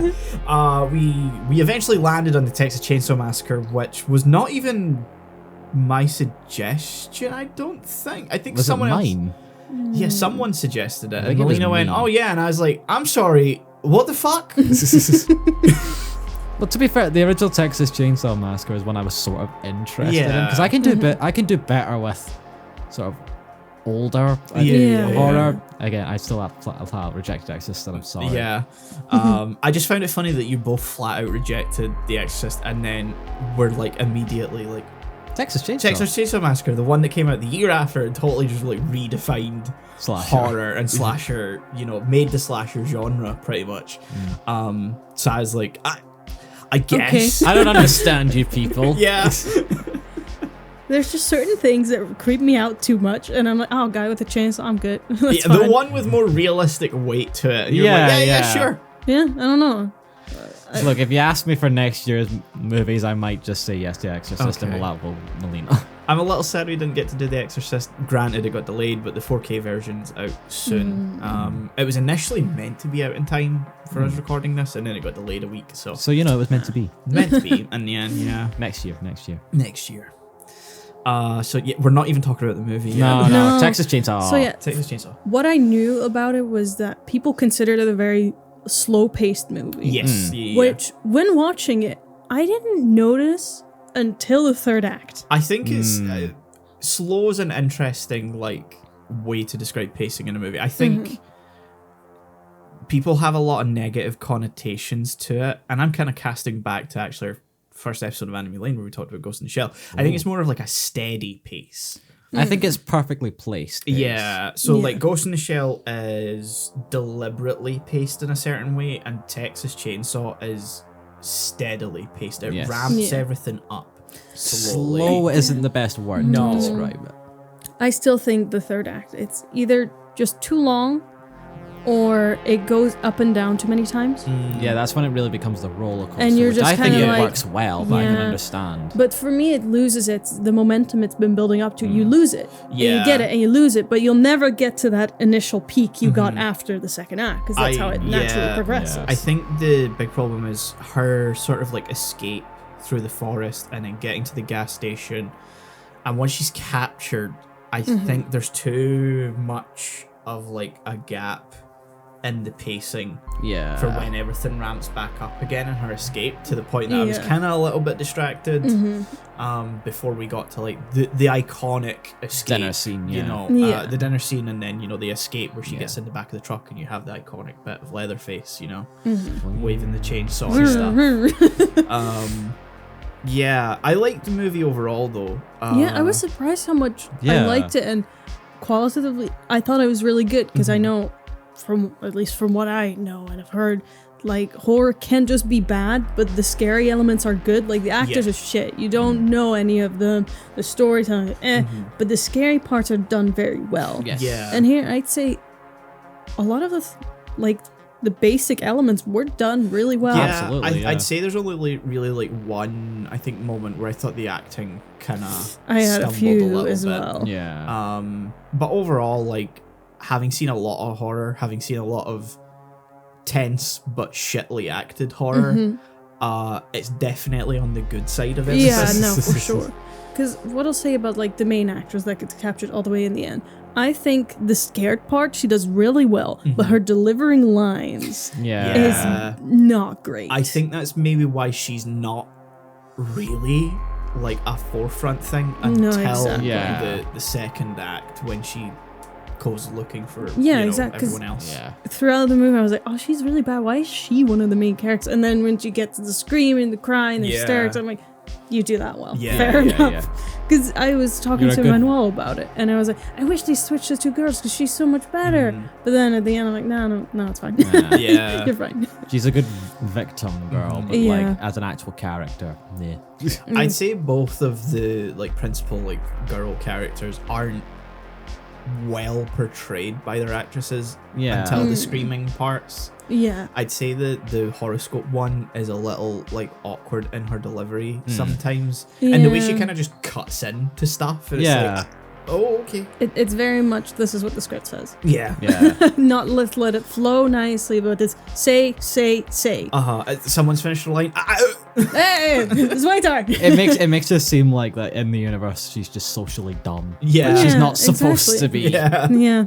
Also, the horoscope bit. I think it should have been a bit more developed because I think me and Sean, we talked Yeah, about it on the way it's- here, but they mention it. Yeah. And you're like, oh, this is going to be a callback It's to it like later. foreshadowing. Yeah. But no. No. That's Like- just left it at that. Horoscopes are dumb. Yeah. I brought up Oh. like when we were talking about this like just a bit earlier that it feels like they forgot to really give her definable personality, so they Yeah. threw that in like a late addition to the script. kind of a horror movie thing in general, I think. Yeah. Yeah, Because they're focused on the scares. Yeah, because really most of them die like quite early on. Yeah. yeah, and earlier enough that like I still can't even remember most of their names. Yeah. We have Kirk, who dies first. Yeah, he dies do at have 32 Kirk. minutes in. Yeah. And then whoever the other girl was. The girl dies 2 minutes later, I think. No, she's on that floor for 5 minutes just screaming and looking Oh, around. yeah. That drags too It long. Like she Yes. goes into like the bone room and she's like, I gotta take all this in. Yeah. You really suck in the, The horror instead of being like, chicken. no, bitch, run. You should run. There is a lot of like it does spend a lot of time going around that room and like Yeah. kind of cutaway style And cut type back. things. Yeah. Look at all this fucked up shit. Yeah. Yeah, and they make a point of it in the subtitles because even I always just have subtitles on just in case. Like I'm gonna be music honest. builds to crescendos. Like I can hear that. Yeah. I will say that this movie, I was surprised I actually did end up putting on the subtitles for most of it. I can kind of understand that. I Yeah. think I managed to get through it without them, though I was mainly avoiding turning them on because I think a friend of mine, I had talked about the like release with them because I'd never heard of the publisher Second Sight. So I was like, what's the quality here? I was like, Yeah. because I have no bar for comparison when it comes to them. And like, it's the best presentation of the film ever. The film looks fantastic in the new restoration. 4K disc looks great.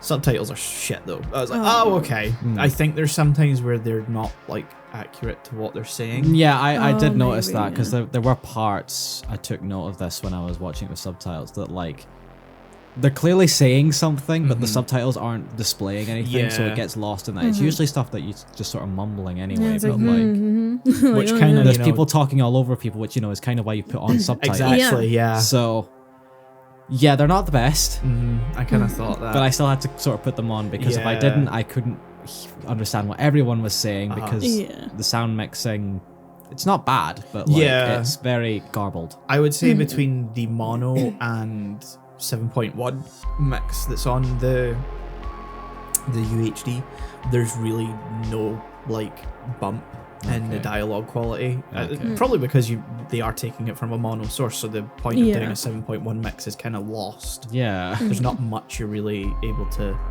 do with that. But yeah, no, I get that. I think it adds something to it, but I don't know if that's like, I've seen a lot of horror, so there's something about something being a little scuffed in Yeah, the presentation that Yeah. adds to a horror like we were It talking about in humanizes Anime them. Lane. It's Yeah. like everything's too clean nowadays. Yeah.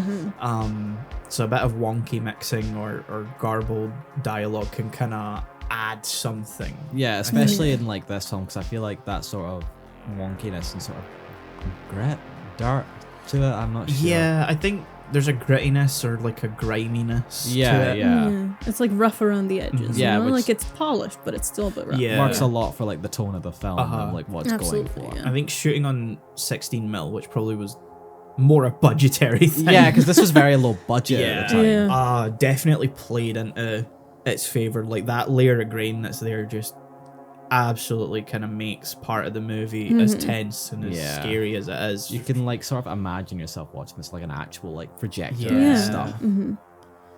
I want to talk about how Franklin is just a poor fucking guy. Yeah. Franklin We is my start- boy. we the best start bro. off, Yeah. he's just trying to piss. Yeah. Yeah. and he just gets knocked down, I was- rolls fully down a Yeah. hill. As soon as I seen Franklin roll out of that van in the wheelchair, I was like, oh My guy. God. Yeah, I was a little scared. that I they were had gonna some put him Yeah. hesitancy about his portrayal, yeah. Yeah. No, exactly. I 'cause, was like, like, the- he's gonna die first. And That's like the Yeah. first narration thought. describes him as a Invalid. which is, Yeah. which is a term that isn't used anymore, No. obviously. But the way I sort of like took that, I was like, oh, so he's like mental, I should say Yeah. as Yeah. well, or But he's like, he's He's just a fine. guy. he's just a guy in a wheelchair. Yeah. Like fuck you, narrator. He is the best character in the movie. Yeah, Yeah, by I far. agree, yeah. He got done dirty. Mhm. Absolutely. And I think it comes down to, maybe it's a thing in the 70s still. It's, people that are disabled are considered a burden. Yeah. and like we do get that in one of the dialogue scenes because again, I caught this by watching the subtitles. When two of the friends, it's like the horoscope girl and the guy she's with, they're sort of talking, and I again, it's because the subtitles sort of miss out some things, Yeah. but it's like at one point the guy says, "Just shoot him and put him out of his misery." I or think, something. yeah, I think I did catch Yeah. that. And I was like, "This fucking arsehole." Yeah. Yeah. I was glad he died. Yeah, oh, for sure.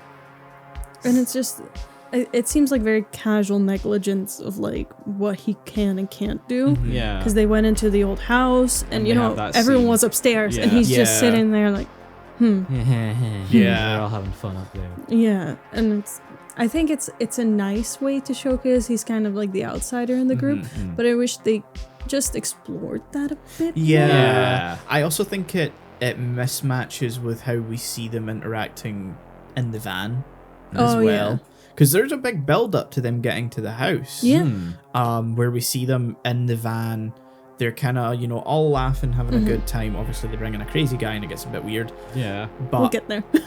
generally, there's no indication that they have any resentment towards him, any sort of sense of that he's a burden, or any sort of sense that, they seem like actual friends. yeah. And then suddenly we're in the house and it's like they just kind of either forget about him or say stuff like that. And it's like, Fuck him. okay, this Never is I mean, I didn't really think so necessarily in the van. To me, the dynamic seemed to very much be like, oh, he's the brother of our friend. Yeah. We get along fine-ish, but if I had a choice, he wouldn't be my friend. Yeah. I would have left him behind. Yeah, exactly. Like, but I I'm wouldn't only say it's friends 'cause I know necessarily as. it's not overly evident. No, I wouldn't say it's as directly like evil. No, as it no, is. no, no, no, Yeah, no. yeah. Malicious, that's the word I was looking Yeah. for. as when they reach the house. Yeah, like, that I think is- it takes a different step there. That At that point, they just become arseholes. yeah. Absolutely. Also, that house is not like inhabitable. No. No. We don't get any explanation of like how it got to that state No. because like they talk about, or the sister does anyway, that they used to stay there and stuff, but they don't elaborate on what happened to the grandparents. I assume they died. but- That's my assumption as Yeah. well. They But- mention the graveyard and stuff like that because I think when they park up and are talking to like some older sheriff. guys, not the sheriff, but like, oh no, is it the sheriff? I mean, there's some older guys that then direct them to talk to a sheriff, I think. Right. Because I know that she's like, oh, do you know where my grandpa? I think she said buried. Oh, Yeah. So I assume they're talking about the graveyard, which gets mentioned at the beginning of the movie as being like ransacked. Yeah, And I it mean- only comes up at the very end that it's the guy we meet at the start yeah. is doing it. And I'm like, wow, you set that up as a whole big thing. Yeah, Yeah. like I mean, the film starts out like the first shot of the movie is like The corpse in the graveyard, just yeah. sort of made up like that with the news report going on, Yeah. reporting about it. So that doesn't really come up again. No, it sets a tone and then doesn't do anything with that, I think. It goes. It just sort of headed straight into the cannibal aspect instead of the grave Yeah. robbing fucked up. To be arc fair, thing. it does. It's sort of like in a diegetic sense where we then Yeah. realize, oh, this is what they're listening to on the radio. Which Okay, again, yeah. no one addresses the fact that that's on the radio. No. No, it's just Texas, isn't it? Yeah, Yeah. Also very Texan, just be like, I'll just pick up the hitchhiker. Yeah. And I feel like as soon as they kind of talk to him, I would have been like, actually, I think Never we're mind. gonna go the other way if you want to get Yeah. out. as soon as they seen the blood, Yeah, I wasn't sure if it Yeah. was like a port wine stain, like a birthmark in the it beginning, looked or a bit blood. too like I would have called it blood. Yeah. Immediately. Yeah, but I was like, there was enough for me to be like, I'm not 100% sure because it just could just be, early 70s special effects Yeah, makeup. They yeah, couldn't really yeah. get the volume of it or something. That's a so I good was like, point. yeah. so I just looked at it, I was like, you're just a bit of an odd fella. He's just a quirky Yeah. little guy. You're just a quirky little guy. That wasn't until he then cuts himself in the hand. Yeah, the moment he takes the Yeah. knife, you should be concerned. And then when he starts cutting himself, at that Yeah. point you should be like, okay, get the fuck out the van. They wait until he lights the fucking picture on fire though to do that. Yeah, Yeah, like, like- that's the part where they're like, Yeah. oh my god, he's insane. Like, I mean, no, dude. Does he stab Franklin before the picture burns? Yeah, right. No, after. No, he Takes a cuts it. He cuts Franklin after, and they're like trying to open the door to get him out. Yeah, Oh. like he takes the picture. Everyone's like, you can't just. That's a bit weird. Yeah. And then he gets like sort of offended. Then he burns it, and then he cuts Franklin. Yeah, I totally thought he was pulling out like, I'm just gonna like do some crack cocaine or something. Honestly, like that. Yeah, same. With the whole sort of weird hippie vibe that they've all got, like sort of going on, I would have expected that. Yeah, Yeah. because I seen like the cling foil, not Some the good old- cling foil, like Good old hemp. yeah, like tin foil, and I was like, Oh no. is he just gonna start doing some drugs? Like that's. I know this whole situation's weird, but that's like a non sequitur. Yeah. Like, Yeah. There's not even any sort of logic behind No, that one. no. There's not even a. You guys mind if I? Yeah. crack. Anyone up put it on shelves here? One of them probably would have said yeah. Yeah. Yeah. 70s, am I right? Yeah.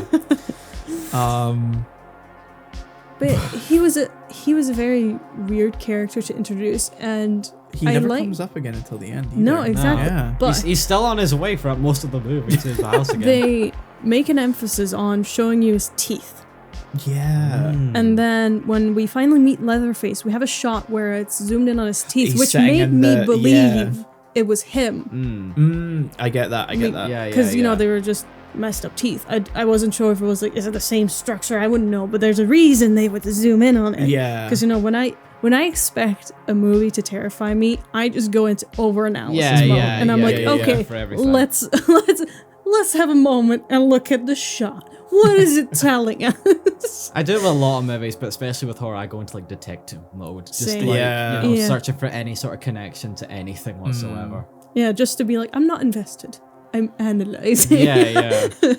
It's funny you mentioned that though, because I had like the same thing happen with a different character that popped up early on. It's when they first end up at like the gas station, and like you have like the main like head guy at like the gas station. Ah, who yeah, we yeah. later find out is like the head of like the cannibal family. But like there's another guy there. Oh, the guy that washes the windshield. Yeah, the windshield guy. Like there's a Best zoom up on character. him. I thought he was like Leatherface, and it's never revealed that he isn't. But obviously, it's never confirmed either. I mean, Yeah, he I was would. very small. Wasn't Yeah, he? I wouldn't say the builds match up No. because Leatherface not I mean, only is same tall, with, like, but he's the- bulky. Oh yeah. But like, I mean, the guy in like the van is very skinny as well. which Yeah. Leatherface isn't. So Mm-hmm. Exactly. That's what made me think. I was like, no, I don't think so. Yeah. But I asked my mom. I was like, is he? Is he? like Leatherface is a big. He's Yeah. a big boy. Yeah. I also, I might be remembering wrong, but I think there's times where you can sort of see his hair kind of coming out of Yeah. the mask, and I think it's like dark I hair. think so. And Yeah, I'm pretty sure the guy is like kind of gingerish Hmm. color at the gas station. Yeah, yeah. Um, It's just I've thought about it again when it was zoomed up on that shot of like his face. Yeah. And you can see Yeah. the mask. It looks sort of similar to me, Mm. so that's what made me think that. yeah. But, Yeah, I had as soon as I saw barbecue in that gas station, I was like, "Oh, something's up! Oh, something's up! That's sketchy as hell." That's a torso. No, like legit. It's like small town gas station selling barbecue. I know this is Texas, but ooh. Yeah. Something's up. You don't have gas, Sus. but you have barbecue. Mm, Sus. sus. It's like, well, first of all, I don't think you're following all the health codes. Yeah, this isn't OSHA compliant. Yeah. That's how the movie goes. Is we are a surprise visit. Everything happens normal, but right at the end, the building gets closed down because also guys come in. yeah. It's like, so where'd you? That's what gets them. Where do you get the meat? Which butcher do you go to? Oh, it's all home. It's all homemade. Homemade. It's, I have a farm. And this is rump. What's that? You go buy now. Bonk. Bonk. I love that. It's gonna sound a minute. I love that Leatherface kills him by bonking. Yeah, it's very like efficient. Yeah. Like I as mean, soon as you yeah. see him, he just clocks him on the head. He goes down and he is like writhing. I don't like the right thing. No, that was the worst part yeah. for me. Yeah. I mean, it's a direct callback to the beginning. Yeah, with Yeah. the Yeah. animals, because the whole there's a big theme I think with this movie about like meat, Yeah, yeah, and like Yeah. how we kill animals. The whole thing about the cannibal family is that they're treating people like processed Yeah. animals and that whole thing. So Yeah. it's obviously meant to evoke that. yeah. I don't like it. Because there Which is a the lot point, of, like I know, Yeah.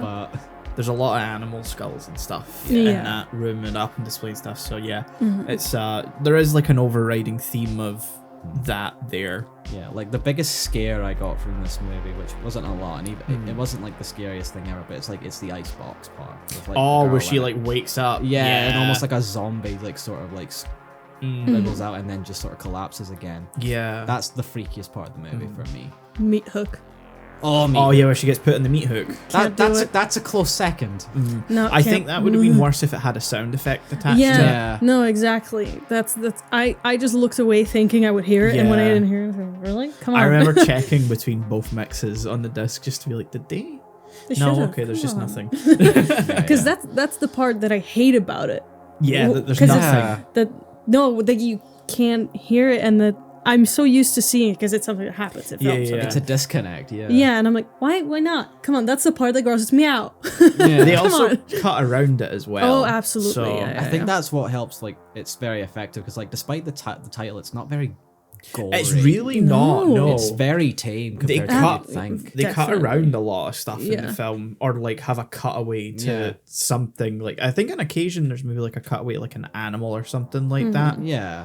Like Which again, probably for budget reasons. Yeah. Like, during the meat hook scene as well, like, I forget the other guy's name, not Kirk. The not Kirk guy. Jason? I don't know. But, like, you can see his body on, like, the table, and Yeah. like, Leatherface goes to, like, I guess cut his head off or something. Yeah. You don't see that happen, No. obviously. Yeah. It's very much just out of frame, Mhm. so your mind does the rest. Yeah, I think that's what makes it like a really effective film as well, is that it's leaving a lot up to imagination. Yeah. And like the way it's all constructed is that there's no room for your brain to not Yeah. think of it. Like, the first kill that happens is Leatherface, like, appears out of the hall, bonks him, Love and the then way it's pulls- framed as well. Oh, absolutely. Yeah. Beautifully done. But pulls him in, and then he just sort of efficiently slams the Yeah. That part is actually the part that like freak you got out. me a little bit, Yeah. because the sound just comes up Oh yeah. and then he slams that door and I was like, oh fucking hell. Yeah. And there's something about it being just like this big sheet of like metal. I Yeah, was it's like, very butcher shop, Yeah. industrial slaughterhouse. Oh, she loves it. Oh, she loves it. Yeah, It's a good separation. teens hate Line. it. Oh, she loves it. Perfectly sanitized killing room. Teens hate it. Oh, she loves it. Butchers hate him. Find out how he got fresh meat. Oh god. Click here. But yeah, I think like a lot of the shots in this movie, I think were just done really nicely in a way where they played with light Yeah. really nice. Because I think it's a very common like complaint people have with newer horrors that everything's overlit. You see everything. Yes. And the way they kind of use shadows on people's faces and in the backgrounds, it's done really well. I think this comes from the fact that a lot of it's hard to not just classic horror because there's like a distinction there, but this sort of like period of horror between the late or mid to late 70s and 80s up to the kind of end of the 90s. Late 20th century. Yeah, it's all sort of low budget, so there's no like fancy lighting or anything. It's all very natural, and It's I very think on that, the ground. Yeah, Sort of organic. yeah. So I think that lends it a lot of weight. Whereas Oh, now for sure. it's like studio lighting. You have for your 3-point lighting. Yeah, I'm like, I don't want that. I this- want one guy. You can with, tell like the a very scene- shitty light. Yeah, you can That's what I tell want. that the scene has been blocked before the actors have even shown Yeah. up. Yeah. Whereas now, then in like Texas Chainsaw Massacre, it's like they found a room and went, walk in there. That looks fucking sick. Yeah, yeah, but that's what I miss in film nowadays. Yeah. Just kind of showing up, messing around. Yeah. Like I know it's not very efficient, No, but you can tell when a project is like, okay, we haven't scouted anything. This is the building. We need these things to happen. Okay, we'll start over there. yeah. I think the last horror movie or big horror movie I think that really did that was Blair Witch. Yeah, That but sort of even then, that style. wasn't big. That was No, like that was independent. $16,000 budget or something like that. Yeah, Yeah. it was, again, independent film. Yeah. Yeah, I think that's also where like a lot of the cutaways come from, is that they were Probably, probably yeah. just driving around for the locations and like seen roadkill and were like, oh, let's get a shot of that. Yeah, Or Yeah, probably. they seen the kind of bird's nest, I think, with the snake in it or something in the house, and we're There was like, a sort oh of fuck, let's get a rattlesnake shot of that. sound, Yeah. So I think that's where like a lot of the The charm. I think unsettlingness of some of the cutaways come from, is that they're just Real. real things that were Yeah. there, and Yeah. they're just like, Let's get Yeah, got a close up of that one. Fucking Jack Black and like King Kong. Sort of. Let me get that. No, you can just feel, when a project is like something people worked very hard on for a very short amount of time and are just like, this is the best experience I ever had. Yeah, It's so yeah. much fun doing this. They're like, the hours were horrible. We were exhausted, but it was amazing. But I'd do it again. I Kill my voice to scream that much again. I can feel the like heat exhaustion that they Oh, must have been yeah. going Absolutely. through out there. I feel for the poor girl having to run Yeah. and run Yeah. and run. I had a 2-day shoot where I had to run for the first full day of it. I hated it. I hated it. I was exhausted Yep. by the time we got to the second day, and I was like, I'm never doing this again. This is horrible. First of all, I'm out of shape. Second, I wrote it and still was like, I'll do it. I'll do it. I was like, I'm in shape. I can't Well, run. well, Fucking well. fool. If it isn't the consequences of my own actions. You only have yourself to blame, Exactly. which makes it worse. But I surprisingly liked it a lot. I didn't think I would like it as much as I did. I think it's way more like classic horror Oh yeah. than Your I mic- was Your mic expecting. okay though? Yeah. I was just Moving adjusting. around a lot. I was just adjusting it. Yeah, I wasn't expecting it to be like as classic horror as it is. It's like we said, steadily paced. That's what I said to you, like right after I saw it. Like, this is classic Yeah. horror, and I don't just Yeah. mean that in its old as well. It's very influential. Yeah. And, like, yeah. I think it's probably like, I'm not gonna say it's the first because like I'm not that versed in like horror history. Yeah, you can't say that for certain. But I feel like it's probably one of the first that was like an independent Yeah, it feels very horror independent. film. where people were like, oh, I just have this like sick idea, let's go out and like shoot it. Yeah. Um, Just get a bunch of friends together. yeah. Like the crew is all just mates. Like, let's just shoot a movie. That's like how Friday the 13th came about, and Halloween kind of.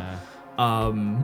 So like this idea that it was just, there was an idea, they put together a script, got the camera, Then shot it. went and shot it, and put it out, and they fucking changed horror cinema Yeah. with it. Casually. Yeah. So casual. Yeah. Friday night.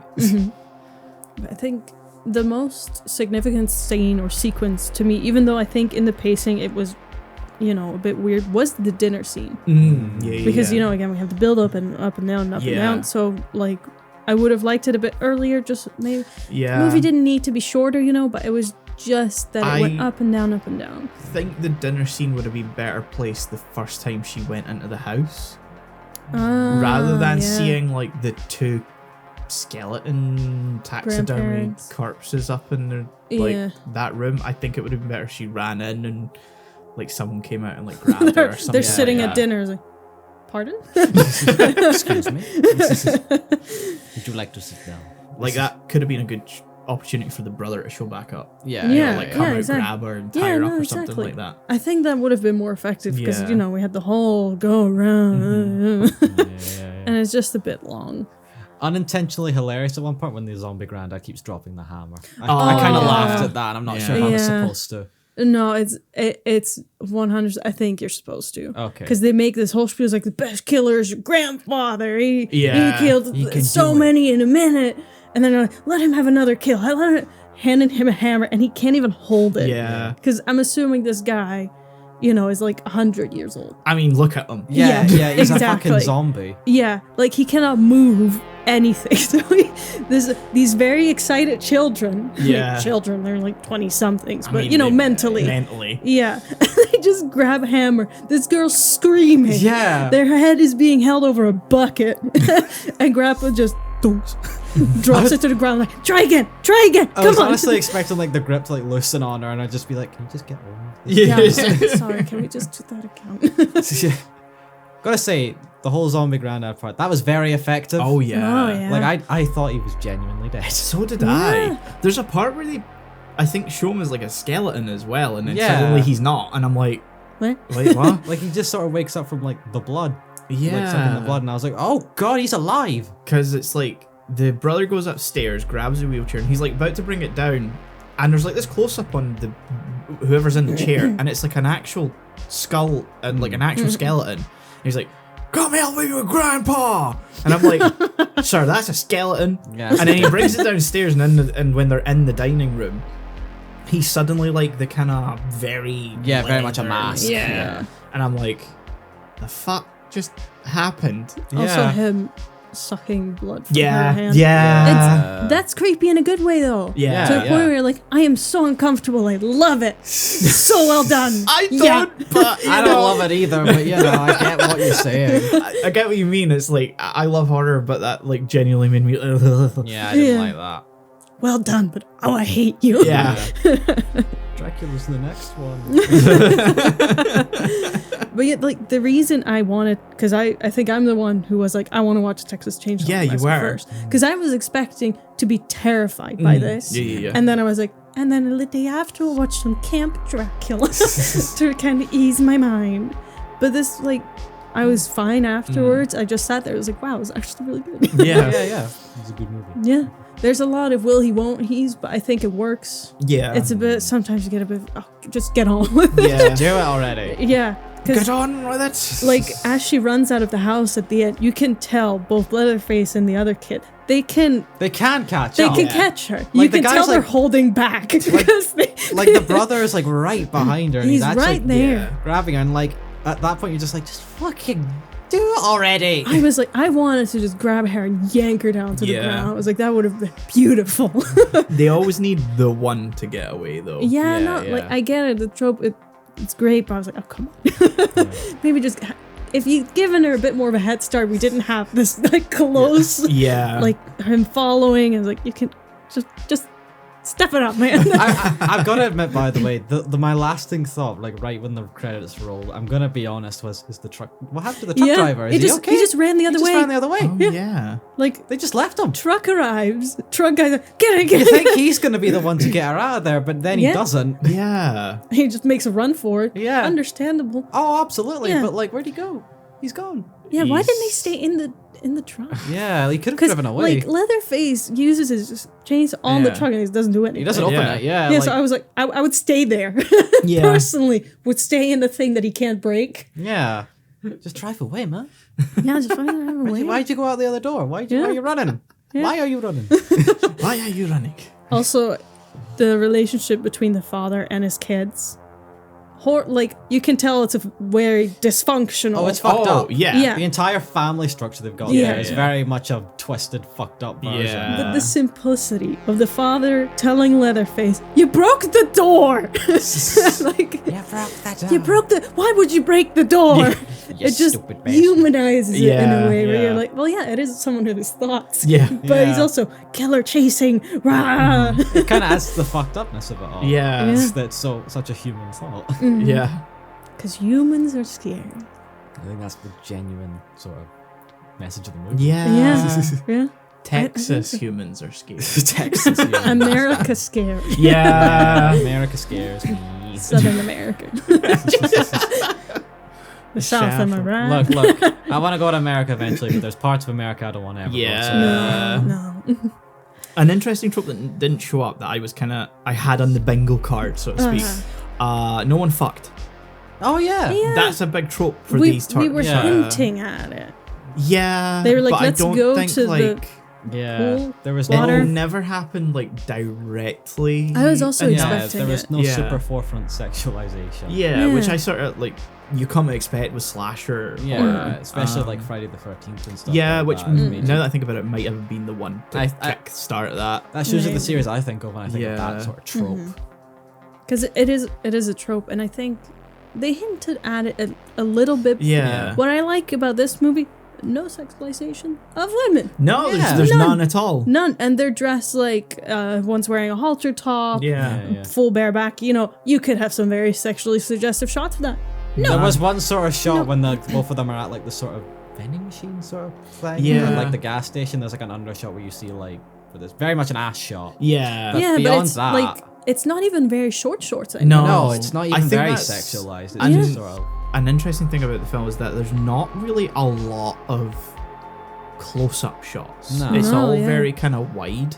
Yeah, I noticed as well. The only yeah. close-up shots I can think of as other than like that sort of ass shot was the sort of Leatherface first reveal. But I'd say that the ass shot's still quite wide. yeah, that's Yeah. true. I mean, I don't. She was walking away from it, so you know it Yeah. starts at close up, but it moves out. Yeah. Yeah. I'm more thinking like they were kind of rattling the vending machine. yeah, that's the one I was Oh, thinking that of. one. I know the one you're thinking of, And when she's walking towards the Yeah, house. yeah. Yeah, that's not really a close-up, and I wouldn't No. even call that an ass. No. because it's so wide. She got a dump.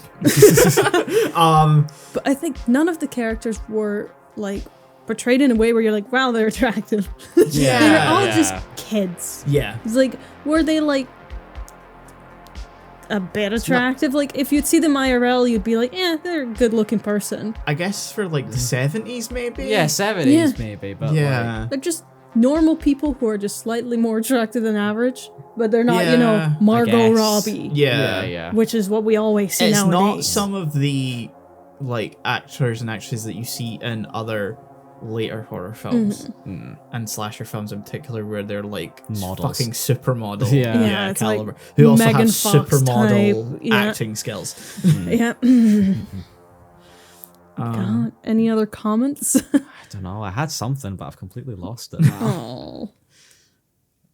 You? No, I think I've said everything I need to say. Great film. I think it's better than I was expecting, because there's always like this, you know, there's films that get canonized, yeah. Oh, yeah. so to speak, where it's, you know, They're taking it as like gospel. yeah, and Fiction. you know, and Texas Chainsaw is one of them. So I had reservations of like, am I gonna go into this and like it's overhyped or it's not as good. Yeah. Overhype I is an know what you interesting mean, thing yeah. because we are talking about like a super low budget, grimy Yeah. horror picture. I get what you mean though, but like it's very because it's so influential, and like even I had a bit of hype Yeah. going into this. But like, and I was scared that it was going to be a lot slower than it actually was. Yeah. I mean, we talked about the pacing, but the pacing is very purposeful. Yeah. And not slow. But I was scared it was going to be just straight up like a slog. Yeah, At I some was. points. I think mine was just that because it was the genesis point of slasher fiction. Slasher fiction is not the right term. That's slash fiction I'm thinking of. Never mind. Slasher That's something very horror. different. Yeah, that's why I'm backpedaling. Slasher horror. I thought it was gonna be like a lot of classic cinema where it's like I've seen this done bigger and Yeah. better now. Yeah, like it's very much a progenitor, but it's not Yeah. been perfected in any of It's the like places yet. Citizen Kane is an okay movie, but everything that it's done Yeah, has been done better at this point. Hitchcock, everything to do with Hitchcock. everything to do with Hitchcock, everything he's done has been done better. Sure, Yeah. he is a master of cinematography, but I gotta bring up the fact now that we've brought up Hitchcock.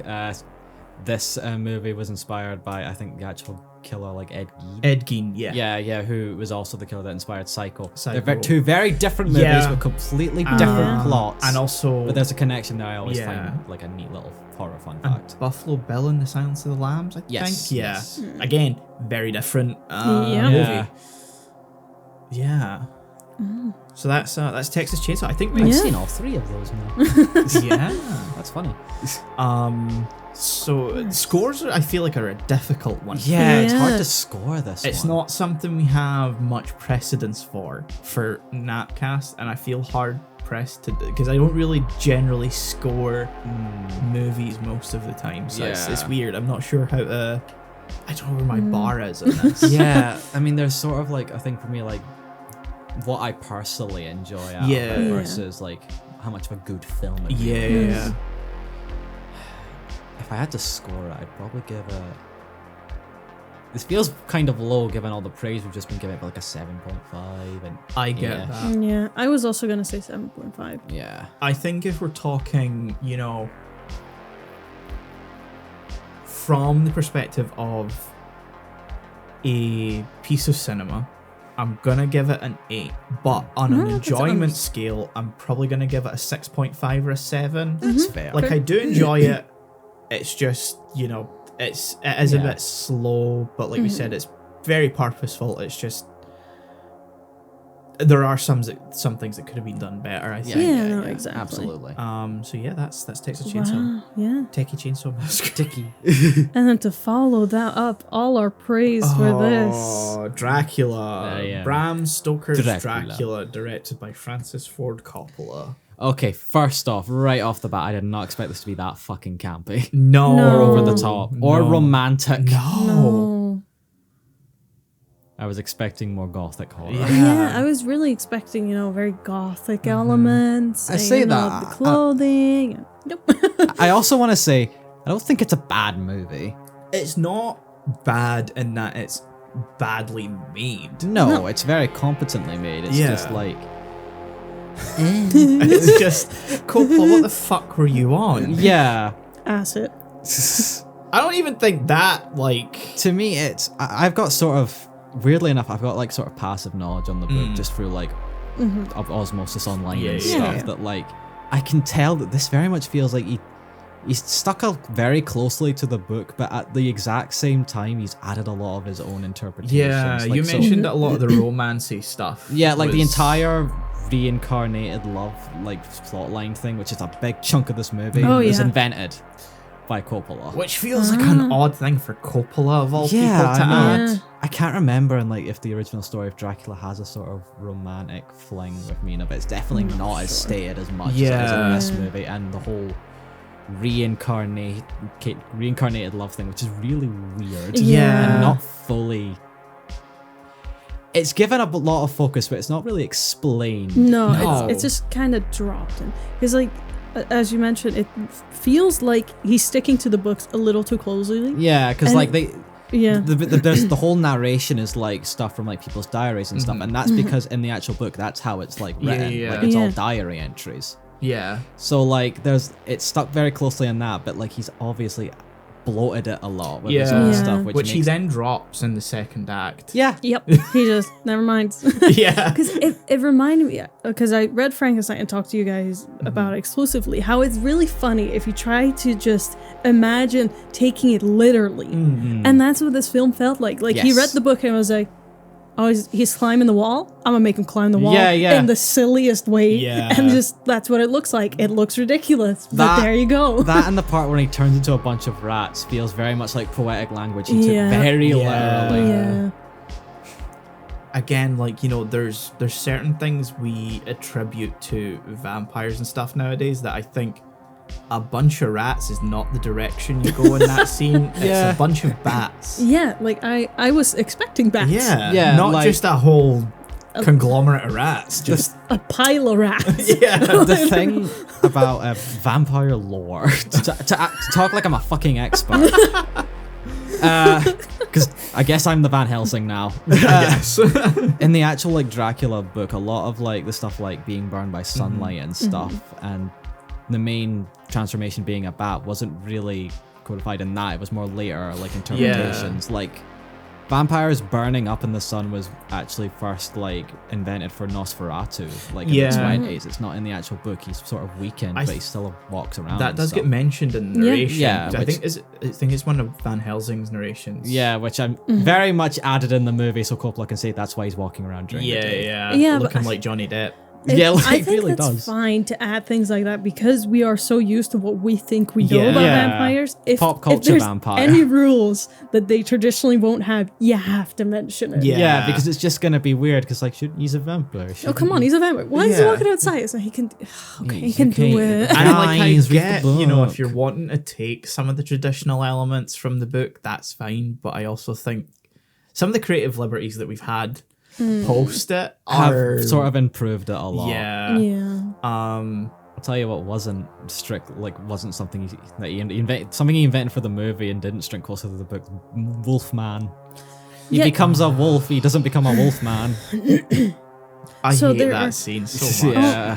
I don't want to talk about it. I'm gonna be honest. Like I said, haven't read the book. I can't confirm if that's Yeah. not there, but I have a feeling it's probably not. It feels like it's that. from a different story. Yeah. Yeah. To me. It definitely does. a story you'd find on certain websites. For sure. But the amount of forms this Dracula Yeah, can he's take, got a bunch of different Yeah. like shapes. At some, I wanted to keep count, but I think if I have to guess, 6 or 7. I was gonna Oh, say for 7. sure. That's too many. Because can- every time I see him, I'm like, is it him? Is that him? You Yeah. have Gary Oldman, you have Gary Youngman, you have Gary Wolfman, you have Gary Batman, and you have Gary Mistman. Yeah. There's also the beginning Gary of the movie Prince. where I'm Prince Man. Prince Man. there's also the beginning of the movie where I'm not even sure if he's played by Gary Oldman or not. Oh yeah, because he's like that sort of Vlad Baratheon looking Impaler ass. Yeah. looking fucker. Yeah. I like the costume design on that. Oh, one. that's yeah. a great like. That's was like the so part camp. everybody I loved thinks it. about. yeah. Which I didn't realize was only going to be in the opening scene and Yeah. never brought Yeah. up again. No, exactly. I will say that whole opening scene is very much also an invention of like Coppola. Like in the book, it is stated like, oh, Dracula, he is like Vlad the Impaler, Yeah. but the whole opening battle sequence is very much the movie. See, Yeah. that's the problem. That's the problem with the film opening with that. You get a very different impression of what the film is going to be. Yes. Because this sets it up as almost like a 1950s, 60s like epic Yeah. film. The first 20 minutes feels very much like a remake of the old Universal classic monster one. It has a feel of like Lawrence of Arabia, Cleopatra, all of these grand, sure, the ones that tanked the studios, but Yeah, because they were that fucking big. yeah, but- Yeah. but these grand, you know, there's sets, there's clearly sound stages, but it reflects a certain aesthetic that works. It's all so really well constructed, and then we jump to London in the whatever 19th century, blah blah blah. 1897, I think. 1897 With our and- favorite Brit. Yeah, Keanu Reeves. Keanu Reeves. Oh god, I'm glad he's not in this movie no, as yeah, much as I yeah. thought he was No. gonna be. He's That one accent. pretty boy, Yeah. but ooh. The performance itself is meh, but the accent is Yeah. fucking dire. Yeah. And you know, we're led through that scene where he then goes to Transylvania, meets Dracula in his castle, and all of that is really well done. It's all really well set Best up. part of the movie. Best part of the movie, and suddenly it just totally shifts into something else. Yeah, because he Yeah. drops like the picture of like Mina, and then suddenly that specific moment when Dracula looks at it is when the movie becomes something entirely Yeah. different. Yeah, he's like, mine. Yeah. He's like, who's that? It's my fiance. No, it's not. Our fiance. and then he just goes to London. You know? Yeah. Yeah. I like the whole he's bringing earth, dirt to this house. I love that part. I I'm mean, like, that again, that's from the realism. book. Yeah. So Yeah, I love that as a little just thing. It's like it's not as easy as you think Yeah, it's gonna it's be. got to be his own soil that he fucking died in. And then he's just like, "Hi, lady. I am a prince. I do not care." Yeah. Yeah, she's But I'm very a much. prince. And that's the part where I started to zone the fuck out. Yeah, that's when it gets Yeah. stupid. Yeah, because it's like a 40-minute sequence of them pissing around in London. Yes. Yes. It adds nothing to the movie. I gotta don't say- think their chemistry is good enough to carry it. No, because it's not. Winona Ryder and Keanu Reeves just work. Yeah, that just this is the works. thing. Yes. This is why they're cast together in things, because they have a chemistry. Exactly. And they you work believe that? so well together that I could not help and be like, no, get back. Yeah, yeah. No, like, I don't want you with Drac. I don't care. Get Keanu. It's get like the Keanu entire back in movie here. wants you to root for her to cheat on him and Yeah. like dump him and go for like the vampire lord, and I'm like, no, No. this is so much Did shittier. you see how in love they were? Yeah, or Jonathan. And as much as I like Gary Oldman, I really feel like this is a big miscast. I'm gonna be honest. With what he's got to work with, he's doing his best. Yes. Oh, for sure, but I really don't think had the script been any better, Nah. that what they're doing with that character, I don't think Gary Oldman's the right person to Nah. be playing that. Yeah. And I mentioned that he looks like Johnny Depp, but my fucking god, if He Johnny does. Depp had been playing him, Would have been so much better. This was Yeah. was this around the time where like Johnny Depp was in like Sleepy Hollow or something? I mean, wasn't That he was a also- sort of similar-ish movie. Yeah, wasn't This- he dating in terms of Winona Ryder? I believe so. This would have been 6 years after Nightmare on Elm Street. So it would have been Sleepy Hollow, and then I think the year after would have been Scissorhands. Scissorhands. Scissorhands, Yeah. yeah. Yeah, if Johnny Depp was Dracula in this movie, I feel like that would have been better. Yeah. Gary Oldman, I hate to say, he's not attractive enough. I They mean, the do- character they do their design. best. They Yeah. do their best, but even as Willy Wonka looking fella, he's not pulling it off enough for No, us as an no. audience to be like, yeah, go with him. Go with him. He's I pretty. think it's because it's like a sort of younger version of Gary Oldman. Yeah. Whereas I think Maybe. if slightly older Gary Oldman was, done up for this movie, like he is in this sort Yeah. of romantic sequences Yeah. of this movie, it would have worked better. I think it would have worked a lot better if this was just a movie about the romance plot. And he Oh, was I mean, Yeah, Dracula. for He was like sure. classic Yeah, evil like- Dracula. There's There's mismatch. yeah, there's certainly things that need gutted out of that movie. Absolutely. The fact that it's 2 hours and 7 minutes long Didn't need to be that long. did No. not need to be that Did Didn't long. need to be like an epic. No. Yeah. It could have been an epic Oh, it movie could have. had they Absolutely. not done the romance Yeah. stuff, I think. They wanted to Yeah. make it a romance movie as well, and I don't think Yeah. it works in the film's favor. There's also a massive, like, I don't know how to describe it, but that thing where, a director has a filmography He has a style. Yes. and you come off the back of all of those knowing their style. I've seen Apocalypse Now, I've seen Godfather, and I've seen other Coppola films. So you have an expectation of what a Coppola film is. And then you come into this and you get the Coppola movie for the first 25, 30 minutes. Again, best part of the Be- movie. best part of the Yeah. movie, and then you get something wildly different. It's like he was forced to make this into a romance because that was expected by the studio at the time, Maybe. and it was the only way to get it funded. Yeah. Could be. There was also like the B plot. I don't want to call it B because it's not necessarily as Which Lucy. Yeah, there's some Lucy. Lucy. Oh, Let's talk yeah. about Lucy. How do we even begin to unpack? Horny vampire ass. I will bitch. say, she was horny before she was available. one of the reasons I feel like this movie sticks way too closely to the book and also not at the same time is that it feels like it was written by a very repressed Victorian guy. Oh, Yeah. yeah. Like you can feel that. Yeah. Oh yeah. especially in her. Yeah. Yeah. There's a lot of titty.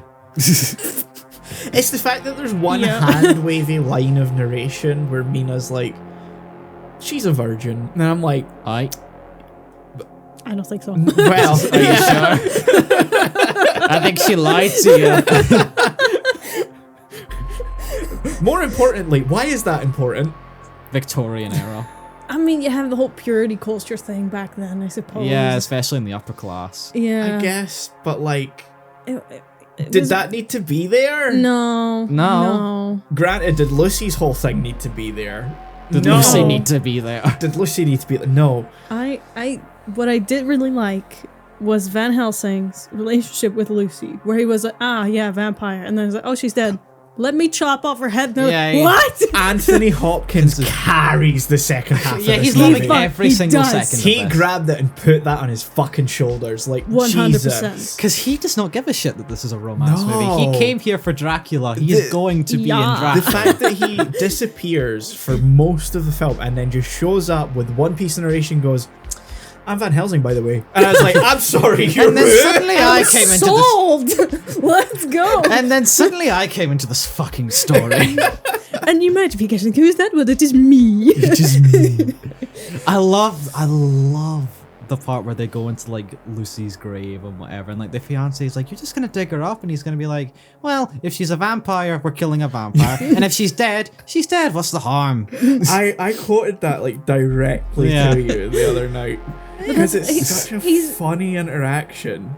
That to me, peak Dutchness. It's like the truth. It's harsh, but yep, you get it, Van Helsing. You get it. I also love that like he's very much shown to be a very scientifically minded doctor man, but then Yeah. he's talking like he's talking to like his student Richard E. Grant. I don't know his name. I'm calling him Richard E. Grant. That's fine. Yeah.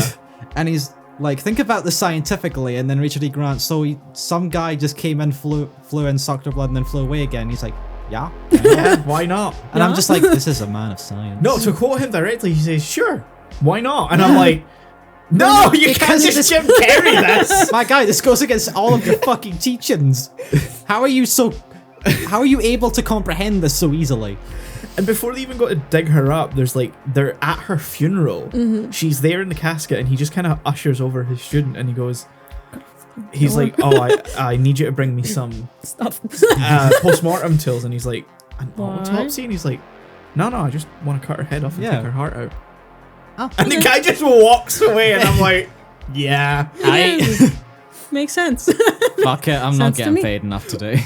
And then when they're Blunt honesty. yeah, and then when they're in the tomb about to dig her up, he's just like, if she's dead, we can't harm her. But if she's not dead, then We're killing a vampire. Yeah. We'll make sure. Yeah. Worst So case win-win. scenario, we kill a vampire.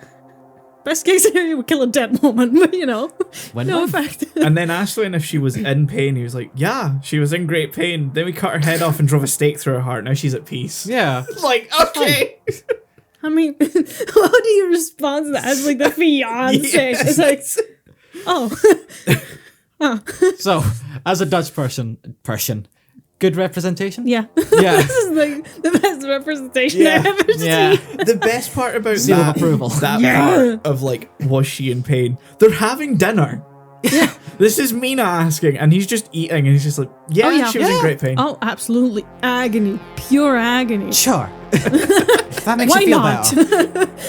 Oh, I and- love that they're in like a bar, by the way. He's Yeah. like openly saying all this stuff, and Jonathan's like, dude, shh, there's families here.